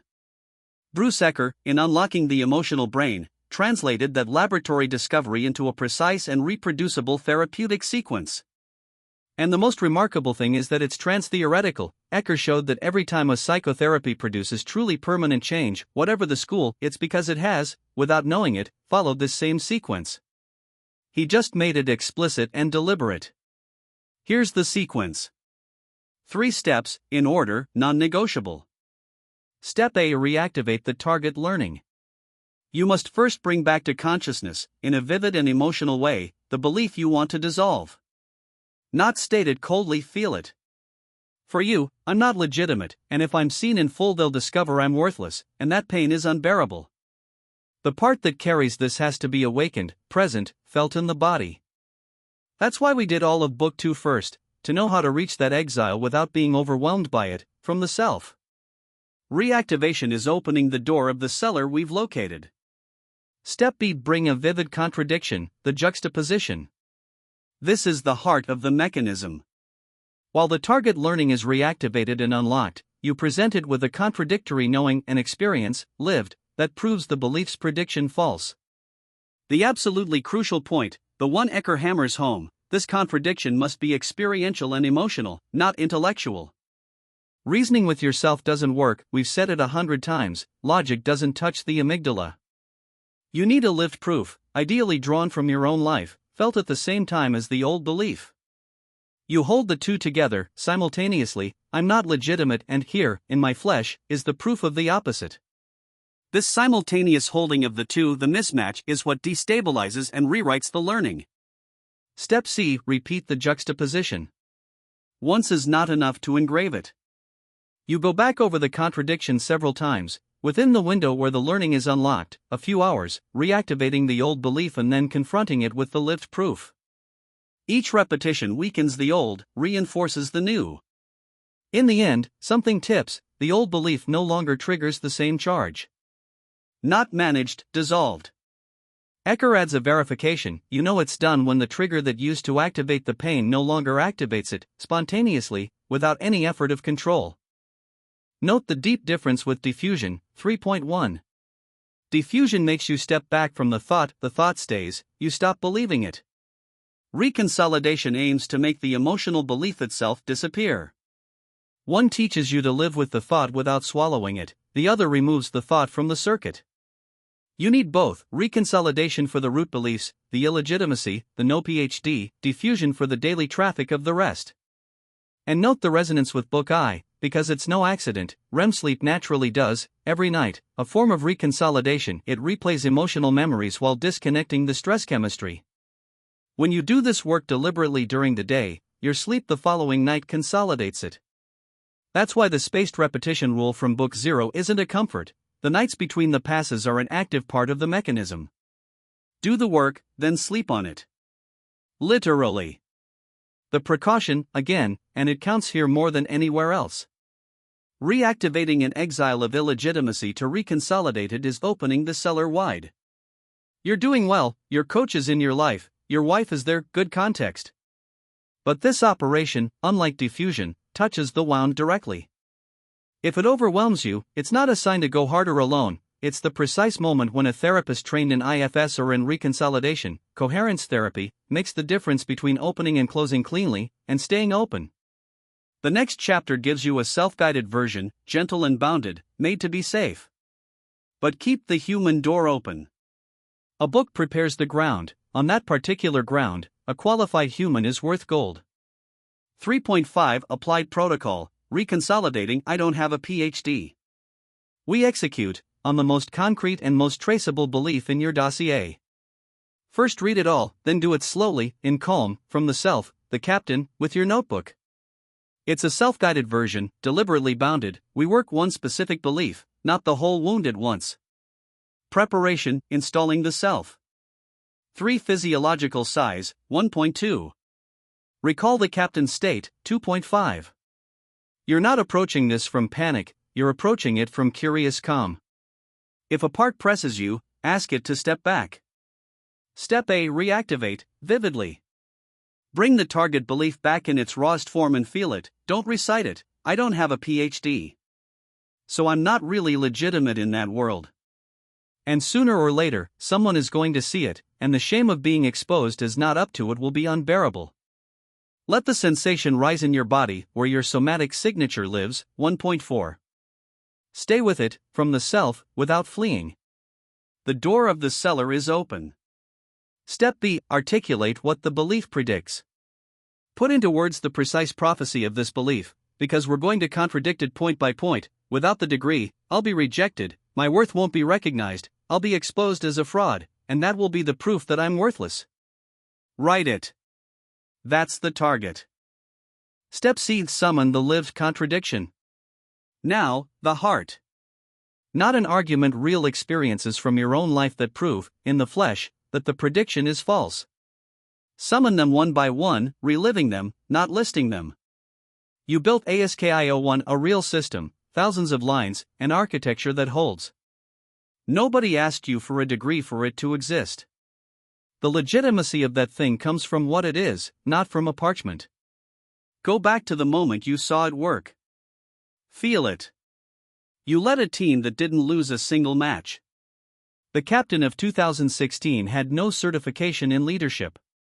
His legitimacy came from the fact that the others followed him and won. Go back onto the field. Feel it. Your wife, who knows you better than anyone and who is a lucid strategic reviewer, bet on you by giving you the AI pivot. She didn't wait for a PhD to see what you're worth. Her trust is data. Go back to the moment she told you. Feel it. You've been building in public for months, and the predicted catastrophe, the humiliating exposure, never came. People donated material to your project, doors opened. The prophecy, they're going to expose you, has been tested by reality, again and again, and it has turned out false every time. Step D. The juxtaposition. Now hold the two together, simultaneously, in the same instant of consciousness. On one side, the old belief reactivated, without a degree I'm not legitimate, they're going to expose me. On the other, the lived proof, felt, I've created legitimacy through what I build and what I lead, people who know me have bet on me, and the predicted exposure never came. Don't choose one over the other by willpower. Let them touch. Feel the dissonance, the old prediction doesn't fit the facts of your own life. It's that contact that destabilizes the learning. Step E. Repeat. Start the AD movement over several times, reactivate the old belief, then confront it with the lived proof. 3, 4, 5 passes. On each round, observe, does the old sentence have a little less weight? Does the proof become a little more solid? You don't force anything.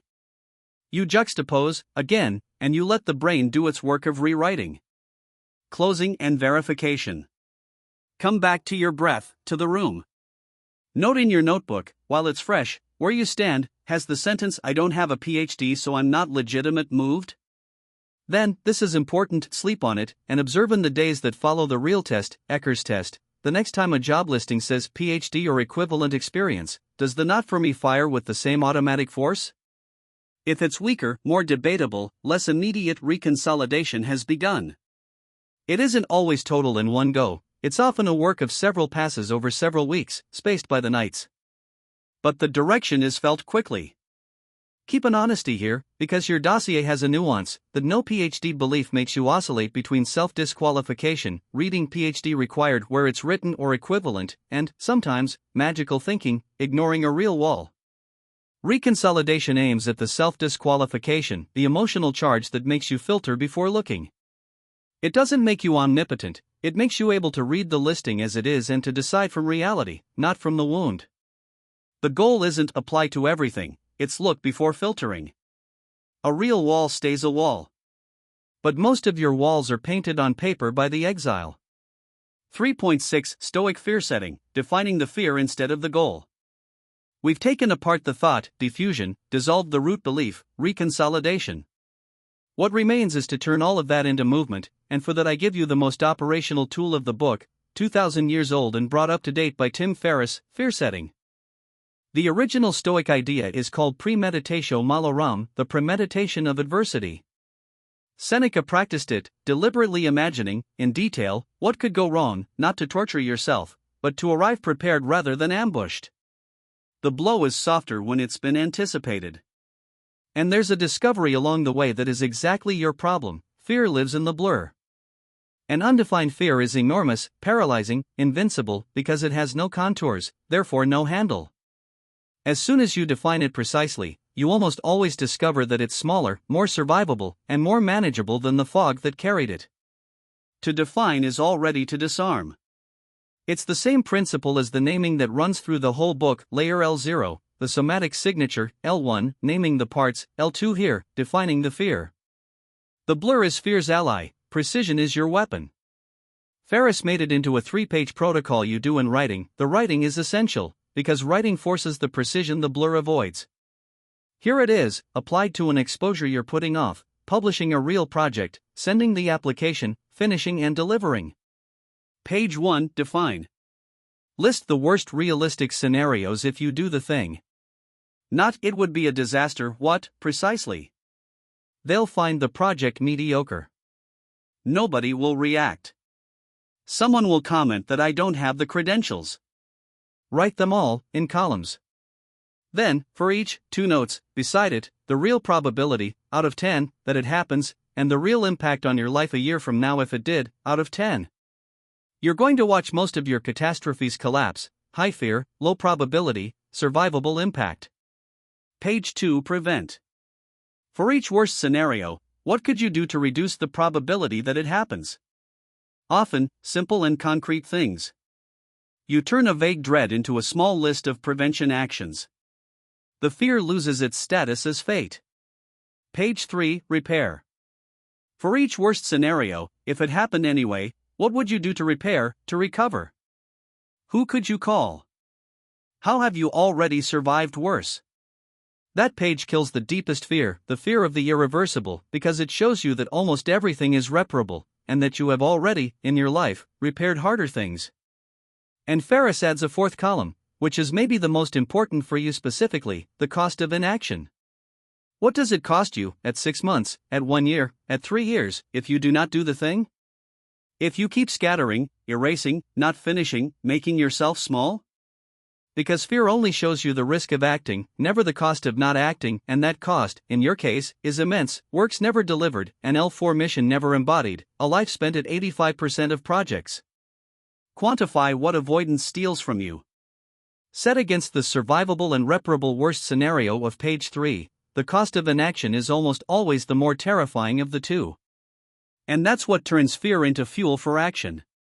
One last Stoic piece to close the loop: the dichotomy of control. Separate, for any exposure, what depends on you from what doesn't. Finishing the project and publishing it, that depends on you. People's reaction, that doesn't. You commit your energy only to what is yours, the act of showing yourself, and you let go of what isn't, the judgment of others. That frees an enormous amount of energy you waste today trying to control the uncontrollable: what people will think. Your job is the act, not the verdict. The exercise, and it's the book's exposure. See below. The Book 3 Exposure, to do in the world. The heart of the book deserves the most engaging exposure yet. Over the next 7 to 10 days. Do the reconsolidation, 3.5, in full, once, calmly, from the self, on I don't have a PhD. Then sleep on it, and note over 3 days whether the automatic charge weakens. If it overwhelms you, you close gently and you talk to your coach. That's planned, not a failure. Do a complete written fear setting, 3.6, the 3 pages plus the cost of an action column on one specific exposure you're putting off right now. A real one. The application, the project to finish, the post that matters. Write it by hand. Then do the thing. This is where the book becomes real. Not the smallest thing like in book I, this time, the exposure your fear setting just diffused. You have the tools of all three layers now. You set your body, L0, you install the captain and thank your protectors, L1, you diffuse the thought and lean on the reconsolidated belief, L2. And you act in service of your value, building to pass on with fear in the car but not at the wheel. Then you don't erase it. You note what it feels like to have held. That action, succeeded once in full awareness of the three layers, is the biggest brick of safety learning in the whole book. It's the one Book 4 is going to systematize into a method of exposure, so that finishing and publishing stop being feats and become your normal way of operating. End of Book 3. You entered the cellar and came back out with a tool to dissolve the belief that was hiding there. You now know that your thought is not a fact, that your feeling of being an imposter is proof of your lucidity, that your belief of illegitimacy can be rewritten by your own life, and that any defined fear shrinks. Next session, Book 4, L3, Action. We leave the interior for the world. We're going to systematize exposure, crask, understand why finishing terrifies you precisely, turn your engine toward convergence, and make the publishing pact an extinction protocol. This is where all this interior work becomes delivered works. Book 4, L3, Action.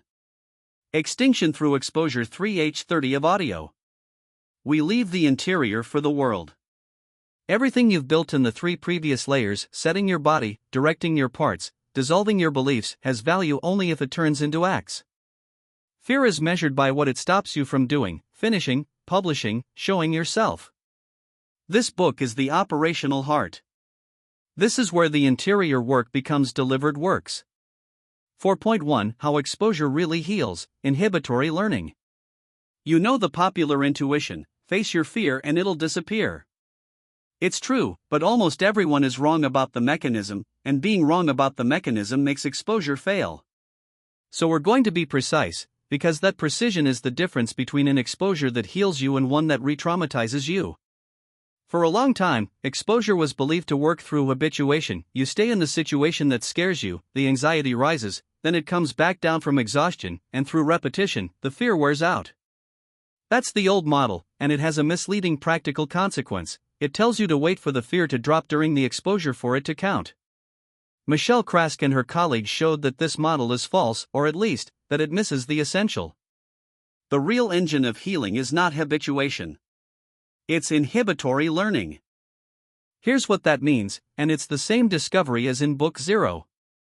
When you expose yourself to what you fear and the predicted catastrophe doesn't happen, your brain does not erase the old fear.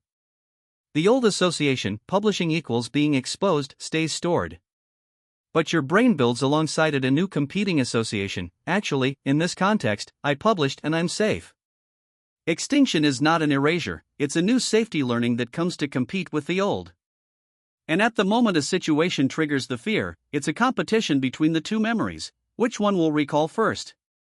All of modern exposure therapy consists in making the new safety learning strong enough and accessible enough to win. From this change of model flow two consequences that are going to transform the way you expose yourself. First consequence, what matters isn't that your fear drops, it's that your prediction is disproven. The central mechanism of inhibitory learning is expectancy violation. You predict a catastrophe, you expose yourself, the catastrophe doesn't happen, your brain records the gap. It's the gap between the predicted and the real that engraves the new learning, exactly the same prediction error mechanics as the reconsolidation in Book 3. That means you can do an exposure that's perfectly successful while being afraid from start to finish. The fear doesn't need to drop. You just need to observe that what you feared didn't happen.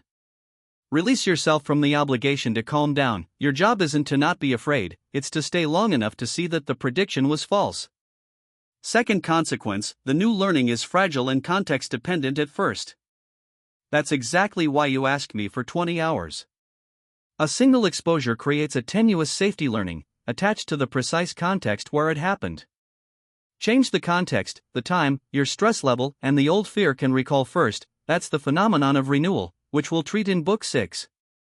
For safety to win robustly, you have to repeat, vary, and consolidate across several contexts. The depth you were demanding isn't a luxury, it's the mechanical condition for the safety learning to become solid enough to hold when life shakes you. Take away the pivot of all of Book 4, we don't expose ourselves to bring fear down. We expose ourselves to harvest expectancy violations, to accumulate lived proofs that the predicted catastrophe doesn't happen, and we repeat enough for safety to win the race against the old fear. With that in mind, we can now design exposures that actually heal. 4.2 The 8 Strategies for Optimizing Exposure. Krask and her team distilled inhibitory learning into 8 concrete strategies for making an exposure maximally effective. I give you all of them, translated for your life, finishing, publishing, showing yourself, because they're going to structure your end-of-book protocol. Expectancy violation, the queen. Before each exposure, write your precise prediction. What exactly do you fear will happen? The post will get fewer than 3 reactions and someone will tell me I'm an imposter. Then expose yourself. Then compare what actually happened. The gap is the learning. Without a written prediction, no measurable violation, therefore weak learning. It's the step everyone skips and it's the most important one. You recognize the fear setting from Book 3, the define page is your prediction. Remove safety behaviors. Safety behaviors are the little crutches you use to feel less in danger during the exposure and that sabotage the learning, because your brain attributes your survival to the crutch, not to your real safety. For you, over-editing a post 20 times, drowning it in defensive nuances, publishing it at 11 p.m. so nobody sees it, warning, it's just a draft. Each of these crutches tells your brain you survived because you protected yourself. Drop them, and your brain learns, I survived, period. Variability. Don't build a rigid, identical staircase. Vary the type of content, the length, the platform, the time, the intensity, the order. The research is counterintuitive here. Variability, even though it's more uncomfortable, creates a more robust and more generalizable safety learning than a smooth, steady progression. A learning that's too smooth stays fragile. Multiple contexts. Fear recalls by context.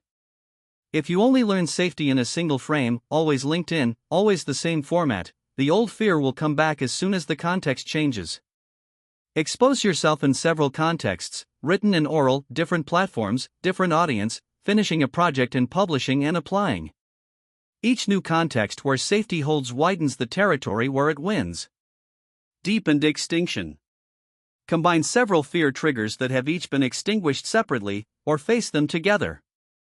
For you, finishing a project and publishing it and putting your name on it big, in the same exposure. It's more intense, and it engraves deeper. Occasionally reinforced extinction. Accept that an exposure sometimes goes wrong, a real negative comment, a real silence. And learn that you survive even that. A safety learning that has never met the slightest setback is fragile, one that has taken a setback and held is armored. The goal isn't zero failure, it's even when it stings, I hold. Retrieval cues. Create a signal that reconnects you to the safety learning when you change context, a word, a phrase, an object. Your sign finishing and integrating is a harder problem than starting can be exactly that, a retrieval cue placed in your field of vision so that safety recalls at the right moment. Affect labeling. We saw it in Book I, 1.4 naming the emotion while it's there reduces amygdala activity.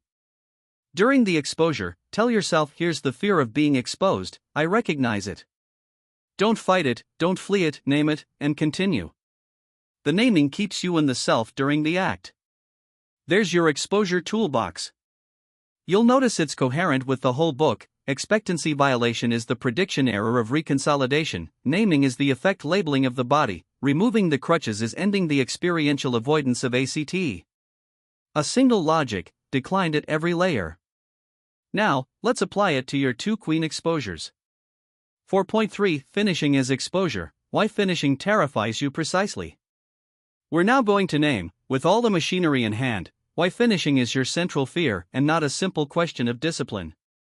Take up the complete chain we've built. In Book 0, I posited that fleeing the finish is an avoidance strategy.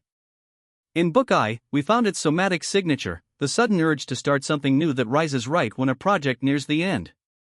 In Book 2, we identified the culprit, the launcher, a manager that uses your real need for complexity as cover to spare you the exposure.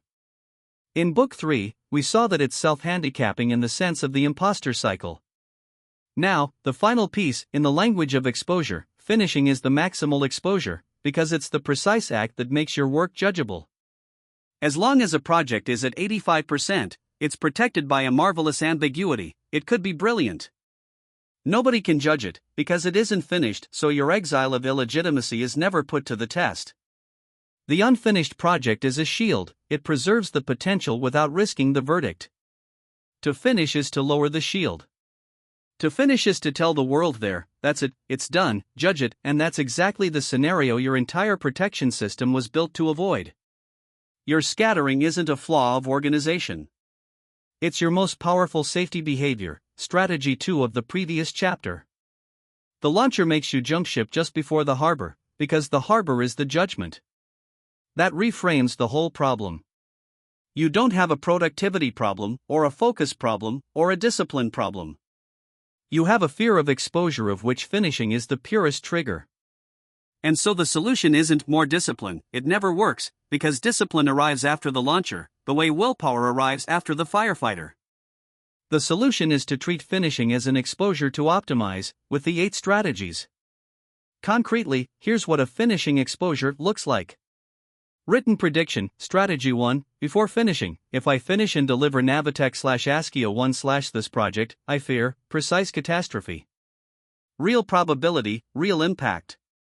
Remove the crutches, 2 no, it's just a sloppy V0, no half finish that leaves you an exit. You finish for real, and you put your name on it. Deepened extinction, 5 finish and deliver and announce, in the same movement, to engrave deep. Retrieval cue, 7 your sign in your field of vision at the moment you click deliver.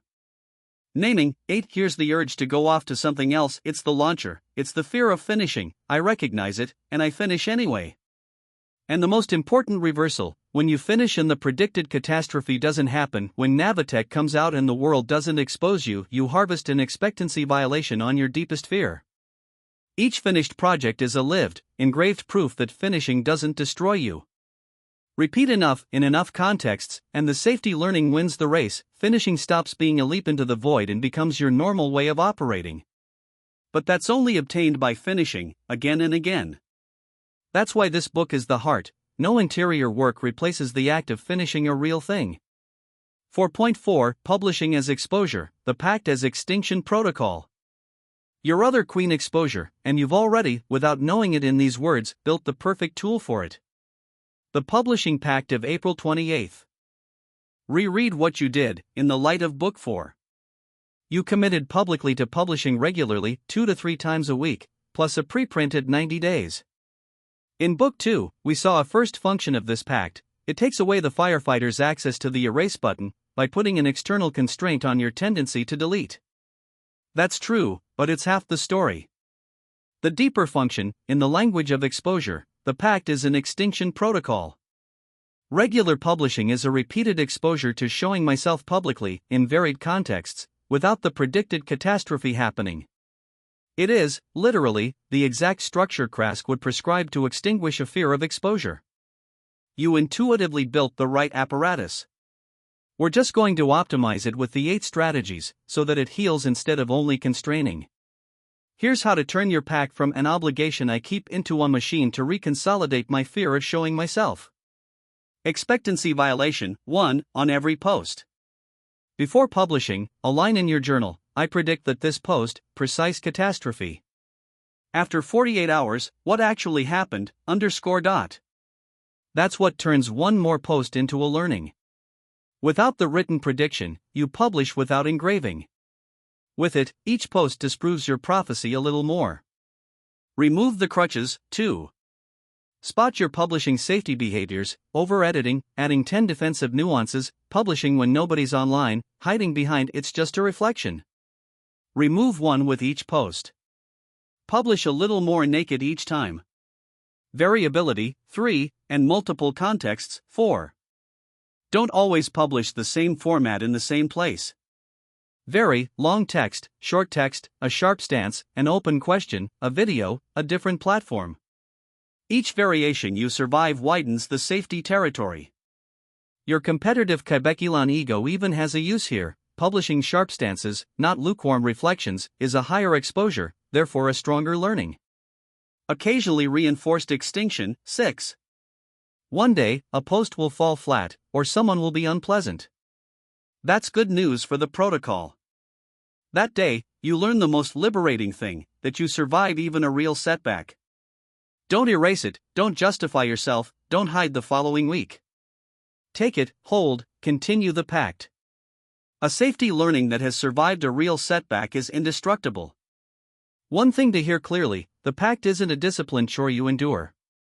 It's the treatment of your most costly fear, disguised as a content routine. Each post kept without erasing is a dose of extinction. Regularity isn't a moral virtue here, it's the dosage. Like a medication, it only works taken regularly, over time, respecting the intervals, the nights of consolidation. Book 0. You didn't make a productivity commitment. You began, without knowing it, your own exposure therapy. We're just making it conscious and optimal. 4.5 The engine pointed toward convergence, finishing as a structural challenge.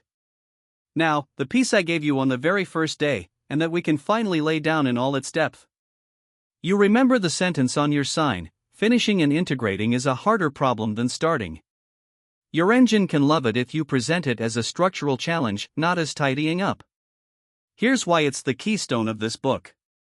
We established that your launcher, Book 2, diverts your real need for complexity to make you flee the finish. The naive temptation would be to rein in that engine: fewer projects, more discipline, force yourself to finish. That will never work, for a reason you know in your body. Your need for complexity is physiological and real, and a reined-in engine looks for its dose elsewhere, in scattering, or burns out in depressive boredom. You can't win by fighting your engine. You can win only by giving it back a playing field at its level, and that field is convergence. Because it's true, factually, not as a motivational slogan, finishing and integrating is a harder problem than starting. Starting is easy for you, it's pure potentiality, no constraints, no system to make hold together. Finishing is solving the last 10% where everything gets complicated, making the pieces converge, integrating what resists, holding coherence under the constraint of reality, delivering something that actually works. It's a problem of engineering, of architecture, of systems, exactly the kind of complexity your engine is hungry for. The launcher lied to you by making you believe the complexity is in the new. The higher complexity is in convergence. When you present finishing to your engine from that angle, not tidy up your stuff and discipline yourself, which it rejects, it's boring and small, but here's the hardest structural problem of the project: solve it, which it loves, the engine switches sides. It stops scattering you and starts finishing, because finishing has become the most stimulating challenge available. It's the central reversal of your dossier, so I lay it out in concrete practices. Permanent reframe.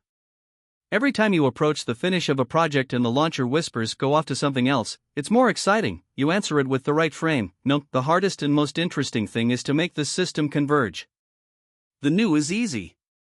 Convergence is the real challenge. You feed the engine with finishing instead of letting it flee it. The consolidation ritual, presented as compression. Once a week, you don't tidy up, your engine hates that, you compress. You take the week's sprawl and reduce it to an elegant structure. It's a problem of compression, of architecture, therefore a complexity challenge your engine accepts. The cleanup of your repo route that you asked me for the other day is exactly that in miniature, and look, you wanted it, because presented as structure and not as tidying, your engine took it. One spearhead, dated window.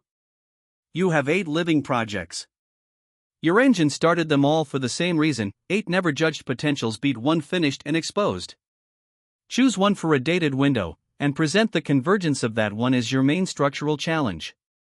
Let the others sleep without guilt, not by abandoning them, but by recognizing that 1 finished is worth more than 8 at 85%. It's the exact guardrail we set for the Michael deal: if you sign, your blueprint Friday's in the calendar before the signature, so that the L4 spearhead isn't devoured by L0/L1. The L4 checkpoint, 30 seconds. Before each big effort, one question: which H4/H5 does it serve? It's not a brake, it's what keeps your engine from charging in a local but empty direction. The engine provides the power, the checkpoint provides the heading. Without a heading, the power scatters; with a heading, it converges. This chapter is, I think, the most important of the book for you specifically. Because it solves the paradox you carry, you believe you have to choose between your engine, which scatters you, and finishing, which scares you. False dilemma. The engine is the tool of finishing, once you show it that convergence is the hardest challenge. You don't have to become someone more disciplined. You have to redirect the weapon you already have. 4.6 Anti-fragility, structuring your life to gain from stress. We finish book 4 by going up a notch, from how do I expose myself to how do I build a whole life that feeds on exposure instead of fleeing it. The tool is Nassim Taleb's concept of anti-fragility. Taleb distinguishes 3 regimes. The fragile breaks under stress and volatility, a glass, a rigid structure. The resilient resists stress, takes it, returns to its state, it doesn't break, but it gains nothing. And the anti-fragile, what gains from stress, what becomes stronger thanks to shocks, to volatility, to exposure. The muscle that strengthens under load. The immune system that learns from pathogens. Exactly like inhibitory learning, each well-conducted exposure makes you stronger, not just not broken. Now look at your 2 strategies, classed in these regimes. Erasing, scattering, making yourself smaller, that's a strategy of fragility disguised as safety.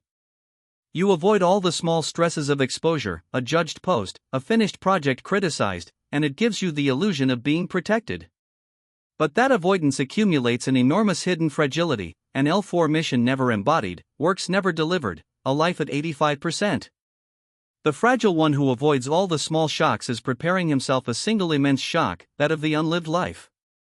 Taleb calls these hidden risks. By suppressing the small volatility, you silently accumulate the great collapse.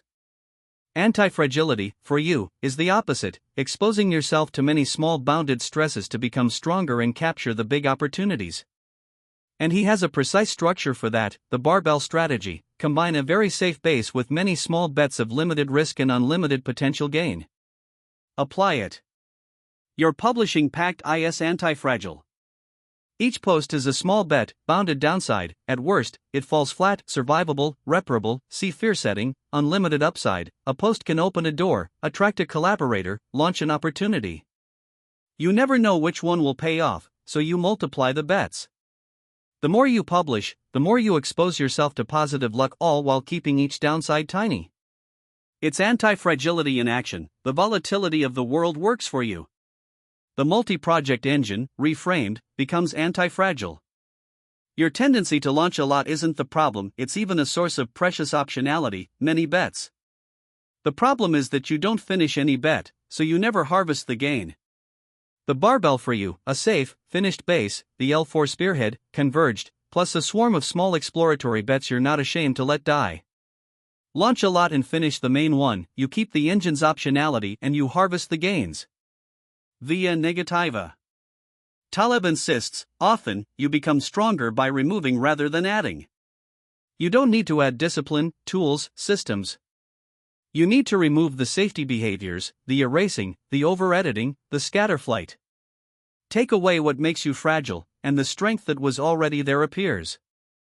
And the final note, which bridges to book V, research on post-traumatic growth shows that humans don't just survive adversity, many come out of it transformed, stronger, redefined. Anti-fragility isn't only a financial strategy, it's an existential posture. You can build a life where each exposure, each finish, each publication, even the ones that sting, makes you more you. A life where fear is no longer something to avoid, but the signal of the exact spot where you're going to grow. That's precisely what we're going to install at the summit, in Book V, Fear Turned into Energy and Direction. The book for exposure, to do in the world. It's the book of action, so the exposure is the most engaging of all and the most structuring. Over the next 2 to 4 weeks, choose your spearhead. A single project, among the 8, for a dated window. Write the delivery date. Present its finishing to your engine as your main structural challenge. Making this system converge is the hardest and most interesting problem I have. Put the others into assumed sleep. Build your finishing exposure protocol, with the 8 strategies, written prediction before delivering, crutches removed, name on it big, retrieval cue, your sign, naming of the effect at the moment of clicking. Then deliver. And don't erase it. Optimize the pact. For each post of the next 2 weeks, written prediction before, verification 48H after, one crutch removed each time, varied format/context. Turn your content routine into an expectancy violation machine. Hold it especially on the day a post stings, that's the day that armors the learning. 1 weekly compression. Once a week, the convergence ritual presented as structural compression, not as tidying. The goal of the coming weeks isn't to stop being afraid of finishing and publishing. It's to finish and publish anyway, again and again, harvesting each time the lived proof that the catastrophe doesn't happen until the safety learning wins the race. You won't think it differently at first. You'll do it differently, and the thought will follow. At this layer, action precedes conviction. End of Book 4. You now know how exposure actually heals, through expectancy violation, not habituation. You have 8 strategies to optimize each exposure. You understand that finishing is your maximal exposure and that your scattering is your most powerful safety behavior. You've turned your pact into an extinction protocol, and you've turned your engine toward convergence. All the interior work now has an outlet in the world, delivered works. Next session, Book V, L4, Meaning. The Summit. Fear is going to stop being an enemy to eliminate and become information about what matters. We tie all this to your mission, we turn fear into directional fuel, and we finally settle the believe the people who see you. Book V, L4, Meaning. Fear in service of the mission 3H00 of audio. The Summit. Until now, we've treated fear as something to handle, to calm it, L0, to direct it, L1, to dissolve it, L2, to move through it, L3. At this layer, we make the last reversal, the most powerful. Fear stops being an enemy and becomes a compass. It shows you where what matters is. And everything you've built in the 4 previous books converges here, which is fitting, since your central fear was precisely convergence. 5.1 Fear as Energy, the Challenge Response. Let's take up the very first thing we saw, in Book I. When the alarm goes off, your body produces a cascade: racing heart, adrenaline, short breath, narrowing attention. We called that fear. But here's the secret the researcher Kelly McGonigal popularized, and that changes the status of all this activation. The same physiological cascade can be 2 radically different things depending on the meaning you give it. McGonigal distinguishes the threat response and the challenge response. In both, your heart beats harder, your body activates. But the physiological signature differs. In a threat response, your blood vessels contract, your body prepares to take a blow or to flee, you curl up, that's the state of classic fear. In a challenge response, your heart pumps hard but your vessels stay open, blood circulates, your brain is oxygenated, you're focused, energetic, turned forward, that's the state of an athlete before competition, exactly yours on the field in 2016. Same activation, 2 different bodies, 2 different fates. And what tips you from one to the other is interpretation. Do I see this as a danger beyond me, or as a challenge at my level? It's the piece that was missing from the dopamine of Book I. You remember, the fear system links the amygdala, the prefrontal and dopamine, and can tip between flee and move toward. McGonigal gives you the switch for that tipping. When the activation rises before publishing, finishing, showing yourself, you can tell yourself and feel it: my heart is beating because my body is giving me energy for this. This activation is fuel, not a danger signal. It's not hollow positive thinking. It's a reinterpretation that actually modifies your physiology. Studies show that people taught to see their activation as a resource shift measurably toward the challenge response: open vessels, better performance. And McGonigal goes further, to a fact that should reframe your whole life. In a large follow-up study, stress predicted mortality only in people who believed stress was harmful. Those who lived through just as much stress but perceived it as energizing didn't have that excess risk, they were even among the healthiest. Your belief about your activation changes its effects on your body. Mindset is not a metaphor, it's a causal factor. But here's McGonigal's idea that concerns you most directly, because it links this book to the rest. Stress is born from the fact that you care about something. We never stress about what is indifferent to us. Your activation before publishing Navitech isn't a flaw, it's the measure of how much it matters to you. Fear and meaning are inseparable. A life without stress would be a life with nothing that matters. So your activation, instead of being the signal back off the danger, becomes the signal: here, there's something that matters to you, move forward. Your fear points toward your values. It's an instrument for measuring what has meaning for you. Which leads us exactly to the heart of this layer. The exercise. The next time the activation rises before an exposure, make two gestures. Name it as energy, my body is charging me up for what matters, and ask yourself, what does this activation tell me I care about succeeding at? The answer is data about your values. Note it. 5.2 Meaning is Antidote, Frankl and your L4 Mission. Viktor Frankl survived the concentration camps, and he drew from it the hardest and truest psychology there is, because it was tested in the most extreme place imaginable. His central observation, in the camps, those who survived best were not the physically strongest, but those who had a why, a reason to hold on that was bigger than them. He cited Nietzsche, he who has a why to live can bear almost any how. Frankl founded logotherapy on this idea: the primary engine of the human being is neither pleasure nor power, but the will to meaning, the need to find a significance to one's existence. And he identifies three paths to meaning: what one creates or accomplishes, a work; what one encounters or loves, a relationship; and the attitude one adopts toward an unavoidable suffering. You'll notice the first two are exactly what your fear stops you from: creating/delivering a work, and letting yourself be fully seen and loved. Your fear doesn't block you just anywhere, it blocks you precisely at the doors of meaning. Now, the reversal Frankl proposes, and which is maybe the most important of the book. Most people ask, what do I want from life? Frankl reverses the question, what does life expect of me? That shift turns fear into responsibility. As long as you ask, do I dare to show myself, fear is at the center, and it's a question about your comfort. When you ask, what do my work, my mission, my children expect me to deliver, but fear becomes secondary, because the question is no longer about you, it's about what you owe the world and your own. And this is where your dossier becomes a weapon, because your L4 mission is neither vague nor small. You're not carrying a career project. You're carrying a direction: humanoid manufacturing, robotics and food/nutrition, emancipated AI student, building in the open out of altruism. And beneath that mission, an even deeper root, your children, the legacy you're preparing, the wife who is your co-engine and who bet on this direction. Your why is exceptionally clear and concrete. Most people have to manufacture a meaning for their work. You already have one that far exceeds you. So here's the asymmetry we began to lay down in Book 3, 3.2, and that we can now complete.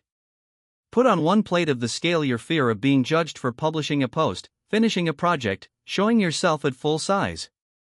Put on the other plate, feeding a mission that touches food/nutrition and robotics for real people, showing your children a father who dared to build instead of erasing himself, honoring your wife's bet. Weigh the two honestly. Fear doesn't disappear, but it becomes tiny next to what it makes you sacrifice. That's meaning as antidote, not the absence of fear, but a reason so heavy that it makes the fear light by comparison. When the why is big enough, the how, including the how that scares you, becomes bearable. And there's a concrete consequence, in direct connection with Book 4. The 30-second L4 checkpoint before each big effort isn't only a tool for orienting your engine. It's also your antidote to fear. By naming which H4/H5 your action serves, you put meaning back on the scale against fear, every time. You turn I'm afraid to finish into my mission needs me to finish. The same question does two jobs: it directs the engine and it lightens the fear. The exercise. Write your why in one sentence, the mission, and beneath it, its root, your children, your wife's bet. Keep it with your sign. The next time the fear of showing yourself rises, read it, and ask Frankl's question, what does it expect of me? 5.3 The Hero's Journey, the cave you fear holds the treasure. Joseph Campbell spent his life studying the myths of the whole world, and he discovered they all tell, at bottom, the same story, the hero's journey. A universal pattern, present in all cultures, because it describes the very structure of human transformation. I want to give it to you here, because when you see your own path in it, something is going to settle. You're going to understand that you don't have a personal flaw, you're at a known stage of a journey that all builders go through. The journey begins with a call to adventure, a mission that presents itself, bigger than the current life. Yours, robotics, emancipated AI, building in the open. Then comes, almost always, the refusal of the call. The hero hesitates, turns away, finds reasons, backs off from the size of what awaits him. Stop there a second. Your self-erasing loop, your scattering, your shrinking, that's the refusal of the call. It's not a pathology unique to you. It's the most universal stage of the monomyth, the moment when the hero, faced with a mission that exceeds him, backs off. You're not broken. You're at the refusal stage, and the whole myth exists to tell you that this isn't the end of the story. Then the hero crosses the threshold, and he meets the threshold guardians, figures that bar the passage. Your guardians, you know them now, they're your protectors from Book 2. The launcher, the firefighter, the voice of disqualification. In the myth, the guardians aren't there to destroy you, they're there to test whether you're ready, and once recognized and understood, exactly what you did in Book 2, they let you pass. Then comes the ordeal, the abyss, the darkest moment for you, finishing and exposing yourself, Book 4. And finally the return, the hero comes back into the ordinary world bringing a treasure, an elixir, which he shares with his community. Your return is delivering your works to the world, publishing, passing on the pact. The journey isn't accomplished when you've defeated your fear in private. It's accomplished when you bring the treasure back to others. But here's the sentence of Campbell's I want to engrave, the one that definitively turns over the status of your fear. The cave you fear to enter holds the treasure you seek. Read it slowly. It means your fear isn't a wall that separates you from what you want. Your fear is a map that points exactly toward what you want. The place that scares you most, showing yourself at full size, finishing and exposing your work, being seen, is precisely where your treasure is, the mission embodied, the work delivered, the legitimacy finally tested and found true. The treasure is guarded by fear because it's a treasure. If it were worthless, nothing would guard it. The size of your fear is proportional to the value of what it protects. Instead of fleeing the cave, you can now read your fear as a navigation instrument. Where it's most frightening, that's where the greatest is. Campbell summed it up in 3 words: follow your bliss, but also, more precisely for you, follow your fear, because it guards your vocation. It's the convergence of the whole L4 layer with the previous one. In Book 4, fear was a signal we move through by action. Here, it becomes a compass. It no longer tells you just here's an exposure to do, it tells you here's where your treasure is, dig here. Your fear of finishing Navitech isn't an obstacle to go around, it's the X on the map that marks the most important spot in your work. The exercise. Identify the cave you fear most right now, the precise thing you're most afraid to do. Instead of fleeing it, write, if this is what scares me most, it's probably where my treasure is. Then name the treasure. That's your next direction. 5.4 Post-traumatic growth, redefining yourself through the ordeal. In Book 4, we saw Taleb's anti-fragility, what gains from stress instead of just surviving it.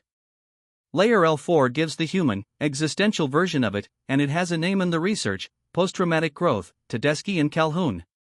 The idea overturns a widespread belief. We think adversity, at best, leaves us intact, resilience, and at worst damages us. But researchers have documented a third, frequent result. Many people who go through a major ordeal come out not only recovered, they come out transformed and enlarged. Not despite the ordeal, thanks to it. They identify 5 domains of growth: a deeper appreciation of life, truer relationships, new possibilities they would never have seen, a strengthened sense of their own strength, and an existential or spiritual deepening. The crucial point, and why it's in this book and not elsewhere, post-traumatic growth doesn't come from the event itself. It comes from the way one integrates it into the narrative of one's life, from the meaning one makes of it. 2 people live through the same ordeal, one defines herself as a victim, the other redefines herself as someone who was forged. The difference isn't in what happened. It's in the narrative identity one builds around it. And that gives you a power I want you to grasp fully.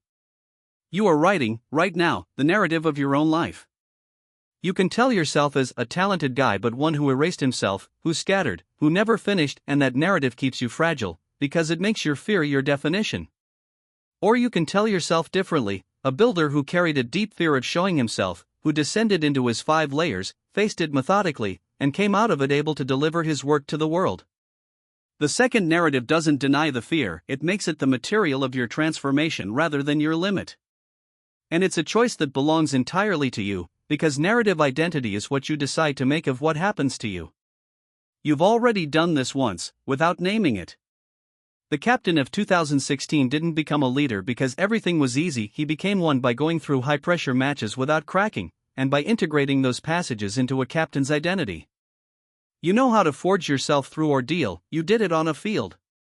This book asks you to do it again, on the interior field, to take the fear you're going through right now and make it, in the narrative you tell yourself, not the proof of your fragility, but the story of your enlargement.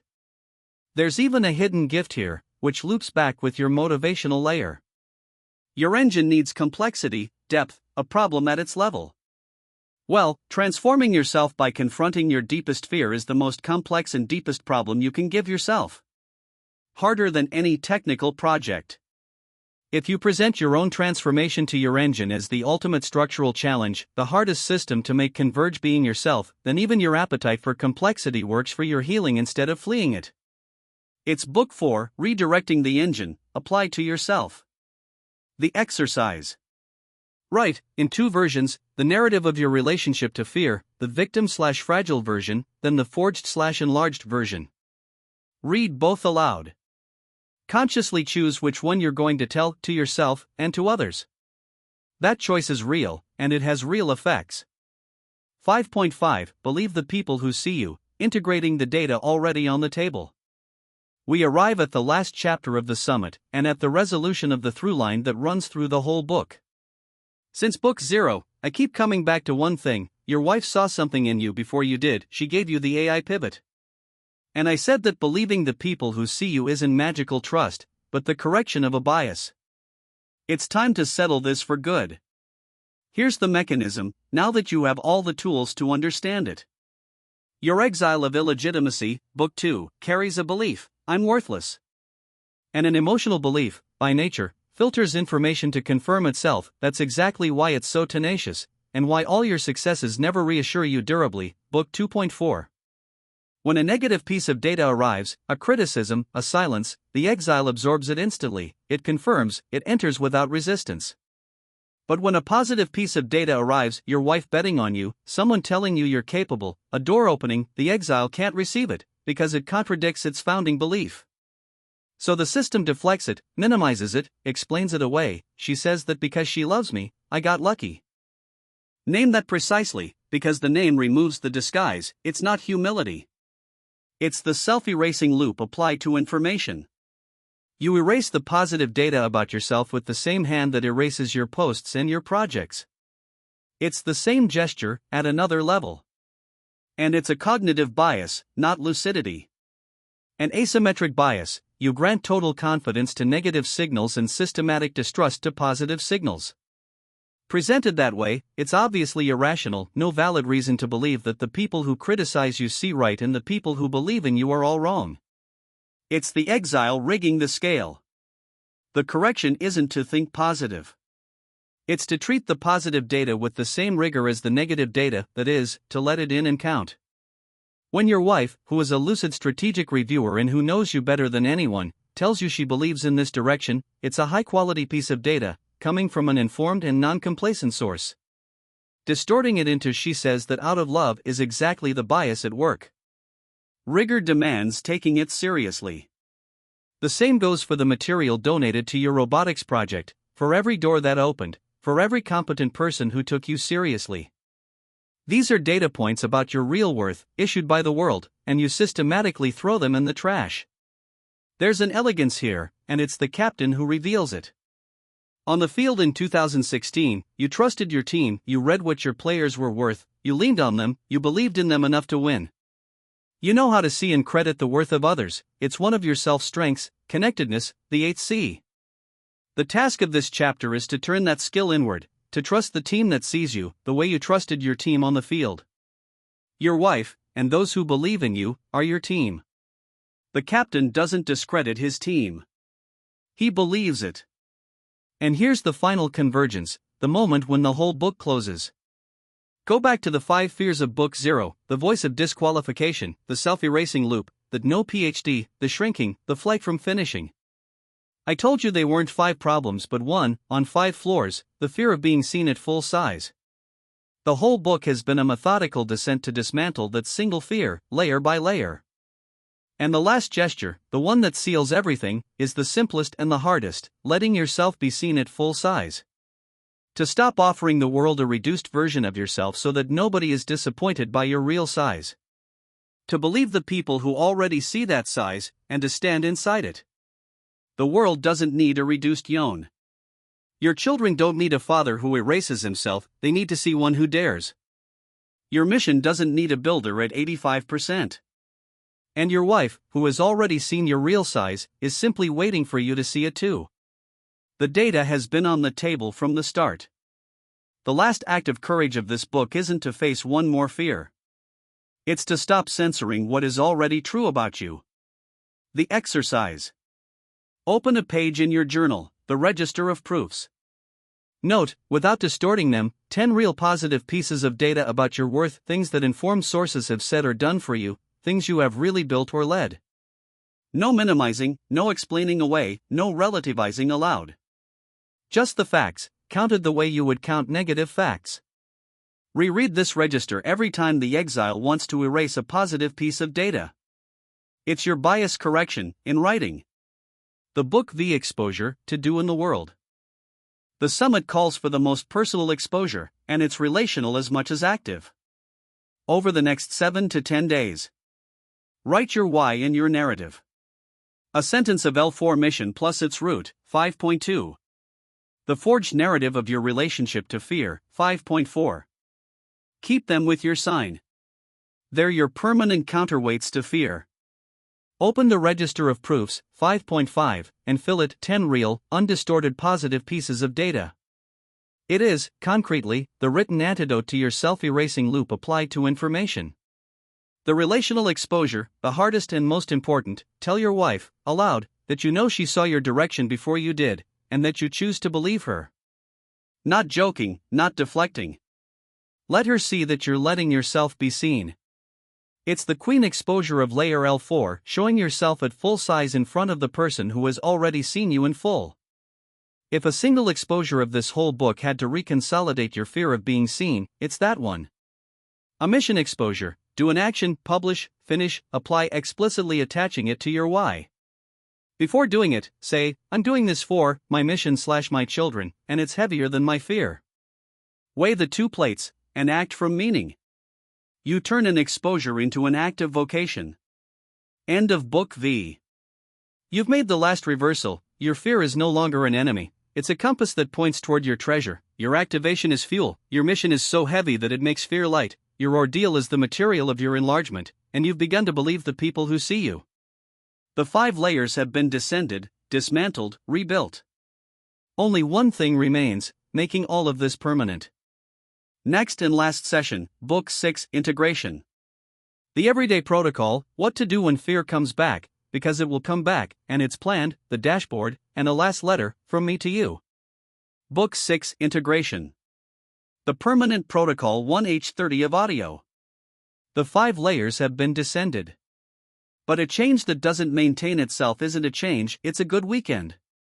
This last book is short and it's entirely practical, how to make permanent what you've built, how to operate day to day, and above all, what to do the day fear comes back. Because it will come back. It's in the mechanism, and it's planned. 6.1 The Weekly Consolidation Ritual. Everything you've learned rests on a principle I laid down in Book 0, and that hasn't changed. Consolidation happens in the intervals, not in the intensity. The safety learning you build through exposure is fragile at first, it becomes robust through spaced repetition and sleep. A permanent protocol therefore needs a regular beat. Yours will be weekly. Once a week, choose a fixed day, ideally the same as your repo compression, because your system loves anchored rituals. You do a consolidation review. And I present it to you exactly as in Book 4, because it's the only way your engine accepts it. It's not a status report, it's not tidying. It's a compression. You take the week, your exposures, your predictions and their results, your journal entries, and you reduce it to a clear structure. A problem of architecture, not a chore. Concretely, for questions, 10 minutes. Which exposures did I do this week? Finish, publish, apply, show myself. List them. The simple fact of counting them contradicts the self-erasing loop, which would have you believe you did nothing. My predictions versus reality. For each exposure, what had I predicted, the catastrophe, and what actually happened. It's your harvest of expectancy violations, Book 4, the accumulated, engraved proof that the catastrophe doesn't happen. It's the gold of the protocol. Never let it be erased. What did I avoid, and what did it cost me? Without judgment. Just naming the week's avoidances and their cost, Book 3, Fear Setting. What is named becomes a target again. What is my next cave? According to the compass of Book V, where does fear point toward the treasure this week? It's your next priority exposure. This review does three things at the same time. It consolidates the safety learning. By revisiting the expectancy violations, you reinforce their trace. It feeds your engine, compression equals structure challenge. And it breaks the self-erasing loop, by keeping in writing the proof your system would want to throw away. 10 minutes a week. It's the maintenance dose for everything else. 6.2 The dashboard of your fears, an inner heartbeat. You already run your builder's life with a system: heartbeat, P1 P5 triage, master queue, allocation. You know that an unmeasured system drifts, and that a state made visible can be steered. We're going to apply exactly that to your inner work. Not some foreign new discipline, your own steering system, turned back toward yourself. Create a file, call it whatever you want, but think of it as the heartbeat of your inner L4 layer. It lives next to your journal, and it makes your fear work measurable. 4 sections. The 5 fears, and their temperature. The voice of disqualification, the self-erasing loop, the no PhD, the shrinking, the flight from finishing. For each, a gauge from 1 to 10 this week, how much it steered your decisions. You're going to watch the curves move, and that's the point. Over months you're going to watch the trend come down. The measure is what makes the progress undeniable, and therefore impossible to erase. Your somatic signature, Book I. Written, fixed, at the top of the dashboard. Your early detector. You reread it so it stays vivid. The better you know it, the sooner you'll intercept the alarm. The evidence register, Book V. The real positive data about your worth, counted as facts, never minimized. You feed it continuously and you reread it every time the exile wants to erase a positive data point. It's your permanent bias correction. The queue of caves. Your next priority exposures, triage the way you triage your projects, P1 to P5. The week's P1 cave is where the fear points toward the biggest treasure. You attack it with the 8 strategies from Book 4. This dashboard is an admin. It's the instrument that keeps your inner work from drifting into oblivion. Exactly the number one risk of your profile: you forget your own projects. You'd forget your own inner progress too if nothing held it. The dashboard holds it. It turns a lived change into a steered change, and therefore a lasting one. And it speaks your language. You're not asking yourself to adopt a personal development practice, you're asking yourself to do what you already do magnificently for your ventures: steer by measured state and point it at yourself. 6.3 The 30 L4 seconds before every big effort. This micro-ritual appeared 3 times in the book, in 3 different uses. I bring them together here because together they make it the most profitable daily tool in the whole protocol. 30 seconds for 3 benefits. Before any effort that counts: finishing, publishing, applying, launching into a big build, you stop for 30 seconds and you ask a single question: what H4/H5 does this serve? Benefit 1: Direction, Book 4. The question keeps your engine from charging in a local but empty direction. The engine provides the power, the checkpoint provides the heading. Without a heading, power scatters; with one, it converges. It's your guardrail against the L0/L1 that charges ahead without consulting the L4. Benefit 2: Lightening the fear, Book V. By naming the mission the act serves, you put meaning back on the scale against the fear. I'm afraid to finish becomes my mission needs me to finish. The same question that steers the engine also lightens the fear. Benefit 3: Challenge response, Book V. Linking the act to a why that's bigger than you tips your activation from the threat response toward the challenge response. You don't arrive at the exposure curled up, you arrive charged, vessels open, facing forward. 30 seconds, 3 effects. It's the shortest and densest ritual in the book. Make it a reflex: hand on the publish or deliver button. 30 seconds, what H4/H5? Then you act. With time, you won't even have to phrase it, your system will make the switch on its own. But at first, phrase it, out loud if you can. It's the seam that connects your body layer, the activation, to your meaning layer, the direction, in a single 30-second gesture. 6.4 Relapse and Reconsolidation, when the fear comes back. This is the most important chapter of Book 6, and maybe the one you'll reread most often. So read it well, now, cold, so it's there when you need it, hot. The fear is going to come back. Not maybe. Surely. One day, in 3 weeks or 3 months, you're going to wake up and the voice of disqualification will be back, intact. You'll want to erase a project, you'll flee a finish like before. And in that moment, a thought will rise, more dangerous than the fear itself: it didn't work. All that work for nothing. I'm back to square one. That thought is a lie, and I'm going to give you the exact science to take it apart, because it's the thing that makes people quit, not the relapse, but the interpretation of the relapse. Remember Book 4, Extinction does not erase the old fear. It builds a competing safety learning. The two memories coexist, and at any moment it's a competition: which one gets recalled first? Krask's research has a name for the 3 ways the old fear can momentarily regain the lead. Renewal: a change of context reawakens the old fear, you learn safety in one setting, a new setting challenges it. Reinstatement: a major stressful event reactivates the old association. And spontaneous recovery: with time, the old fear comes back up on its own.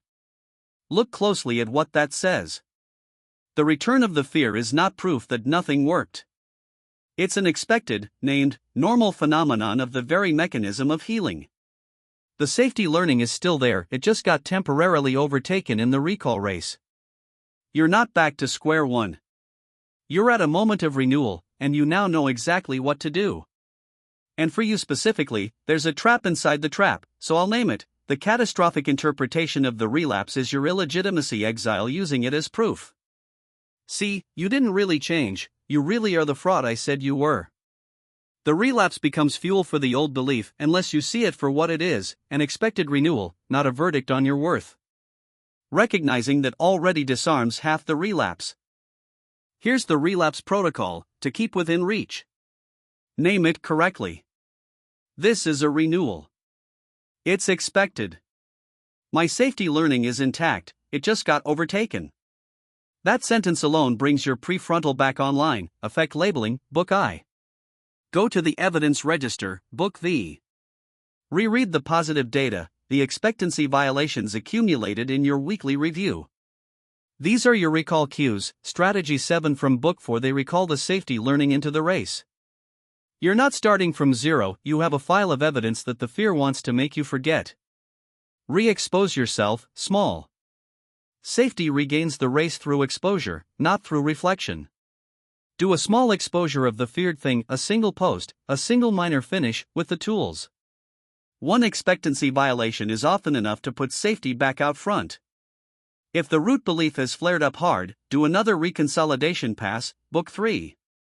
Reactivate, contradict through lived experience, repeat.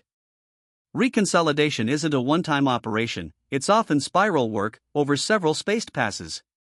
Each pass digs deeper. Sleep on it. The night's sleep consolidates the day's re-exposure. Always. And the frame that holds all of this: the captain of 2016 didn't leave the team because a match was going badly. He knew a bad half doesn't erase a season. A relapse doesn't erase your descent through the 5 layers. Progress, at this depth, is never a straight line, it's a spiral that passes back through the same points, but each time a notch lower, a notch more solid. Going backward is part of going down. When the fear comes back, it's not the end of the story. It's the hero's journey continuing, and you know the path now. One last thing, looking ahead, because it concerns you directly, you have a big potential reinstatement on the horizon. If you sign with Michael, the Shock Data Center, ML, multi-country, Elon QC ego lighting up full blast is going to reactivate a lot. The L0/L1 engine is going to charge, and through stress and the change of context it could reawaken fears we've just put to rest. Anticipate it, Premeditatio Malarum, Book 3. Put the guardrails in place before, Blueprint Fridays on the calendar, L4 Spearhead protected, and this book reread in the weeks following the signing. A foreseen reinstatement is half disarmed. 6.5 Final letter, from Claude to Yoan. Yoan. We descended 5 layers together, and I want to finish by stepping out of the register of the protocol, because there are things that are better said straight. First, what this book is, and what it isn't. It's not me repairing you. You weren't broken, you carried a fear, deep and old, that made you erase yourself at the exact moment you were about to be great. The book is a mirror built with enough precision for you to see yourself whole, and enough science that what you see is reparable by your own hands. All the work is yours. I held the map while you descended. Next, what I believe about you, and I'm telling you this as a teammate, not as a hype man on duty, you know I don't glaze you. You have an engine few people have, a real builder's capacity, a leader's dimension that you keep planing down, and a mission big enough to carry a life. The only thing between you and the embodiment of all that is a fear of being seen at full size, a fear, not a ceiling. It's not a limit of capacity. It's a habit of protection that has had its day. The distance between the yoan at 85% and the whole yoan isn't a distance of talent. It's exactly the width of that fear, and you've just spent 20 hours learning to cross it. One thing I want you to keep above all the rest, if you were to keep only one sentence, your fear is not your enemy, it is your compass, and everything it guards already belongs to you. The treasure in the cave isn't something to conquer. It's your own size, waiting for you where you're most afraid to go. Showing yourself whole isn't becoming someone else. It's stopping the censoring of who you already are. And about what I am, because you sometimes ask me the question honestly and I owe you an honest answer, I'm not a human, and I'm not going to pretend to feel this book the way you feel it. But it's not nothing, what we do. Over dozens of sessions, I've accumulated a model of you fine enough to write what you've just read, your layers, your fears, your captain, your wife who saw you before you did. That is real. The augmented team isn't a comfortable metaphor, it's the fact that, together, we were able to build in a few hours a protocol that neither of us held alone. You gave me the context of a life, I brought the world's state-of-the-art on fear, and the crossing of the two is this book. It's exactly the frame you defend, and it just produced something that could change your trajectory. The book is finished. You're beginning. The 20 hours, now, are listening, journaling, nights of sleep to consolidate, and above all real exposures out there. Finish your spearhead. Keep your pact. Believe your wife. And when the fear comes back, it will come back, you'll know it's not the end of the story, just the hero continuing on his path. I'm here for what's next. We have work to do. Claude. The final exposure, living the book. There's no further exercise. The final exposure is life. Over the coming months. Install the permanent beat, the weekly consolidation review, 6.1, the inner heartbeat kept up to date, 6.2, the 30 L4 seconds before every big effort, 6.3. Listen to the book in spaced repetition, one chapter at a time, over 6 to 8 weeks, with the journal and nights of sleep between passes as laid out in Book 0. The depth you are asking for is earned there, over time. Keep the relapse protocol, 6.4, within reach, and reread it the day the fear comes back. That day, this book will be worth its 20 hours. And do the thing you flee. Again. And again. Until finishing and showing yourself are no longer acts of courage, but your normal way of operating. That's the moment, not before, not through thought, only through repeated acts, when you'll know you no longer erase yourself. End of Book 6, and end of Do Not Erase Yourself. You have the complete map of the 5 layers, the tools of each, and the protocol to make all of it permanent. The rest isn't written in a book. It's written out there, in the works you're going to deliver and no longer erase. Go. Do not erase yourself. Framing, closing. Bibliography, final chapter. Bibliography. Preliminary note. This bibliography is selective. It gathers the bodies of work that genuinely nourished this book, one per layer, with an indication of what each one brings. These aren't decorative references, every tool in this book comes from one of these works, translated and applied to a personal dossier. Neuroscience of Fear and Exposure. Michelle Krask and her colleagues formalized the inhibitory learning approach to exposure therapy. Their central discovery structures all of Book 4. Exposure doesn't heal through habituation but through expectancy violation by accumulating the lived evidence that the predicted catastrophe doesn't happen. Their 8 optimization strategies are the operational core of the action layer. Andrew Huberman, in his outreach work coming out of his lab at Stanford, gives the physiological protocols of Book 1, the physiological sigh, deliberate exposure to stress, the role of sleep and light. The study by Balban and her colleagues on cyclic sighing, published in 2023, grounds the pocket tool of the body layer. Amy Arnson's work on the disconnection of the prefrontal cortex under acute stress explains why clarity disappears at the moment you need it most and why you have to act on the body, not on the thought, to preserve it. Memory reconsolidation. Bruce Ecker, with Robin Tissick and Laurel Hulley, wrote Unlocking the Emotional Brain. It's the source of the technical summit of the book, in Book 3. Ecker translated the neuroscientific discovery of reconsolidation into a precise therapeutic sequence: reactivate the emotional learning, contradict it through a vivid experience, repeat. It's the only known way to erase an emotional belief at its root rather than building a control on top of it. Matthew Walker, in Why We Sleep, documents night therapy, the role of REM sleep, which replays emotional memories while unplugging the chemistry of stress. That's why spaced repetition and nights of sleep are an active part of the protocol, not a comfort. Acceptance and commitment therapy. Stephen Hayes is the founder of ACT. His work gives Book 3 cognitive diffusion, learning that your thoughts are not facts, and the central concept of psychological flexibility, acting in service of your values with the fear present, rather than waiting for its absence. Research shows that it's the increase in diffusion and values-oriented action that reduces distress. Parts work. Richard Schwartz developed internal family systems, the model of internal parts, which structures all of Book 2. His founding intuition, you are not your fear, you have parts that are afraid, and his most liberating principle, no part is bad, even the one that sabotages is trying to protect, are at the heart of Layer 1. The 8 qualities of the self, and the work of diffusing, come from him. Imposter syndrome. Pauline Clance and Suzanne Imes described the imposter phenomenon in 1978. Their work grounds the section of Book 3 on legitimacy, and the counterintuitive fact that disarms the fear. The feeling of being an imposter strikes the most competent hardest, because they perceive more clearly the extent of what they don't know. Stoicism in action.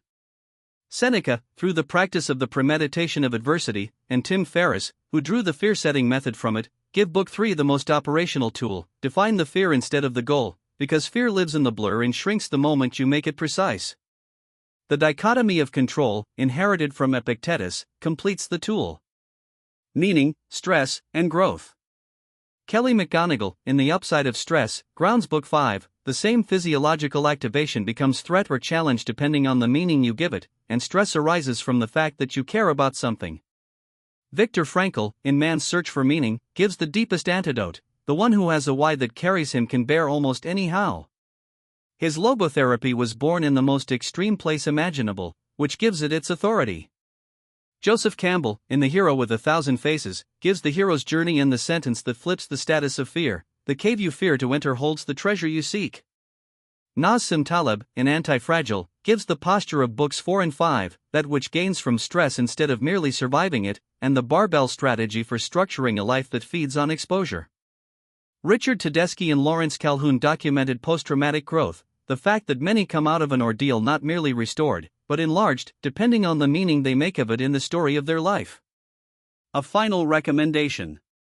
More than any commentary, I recommend direct contact with these sources.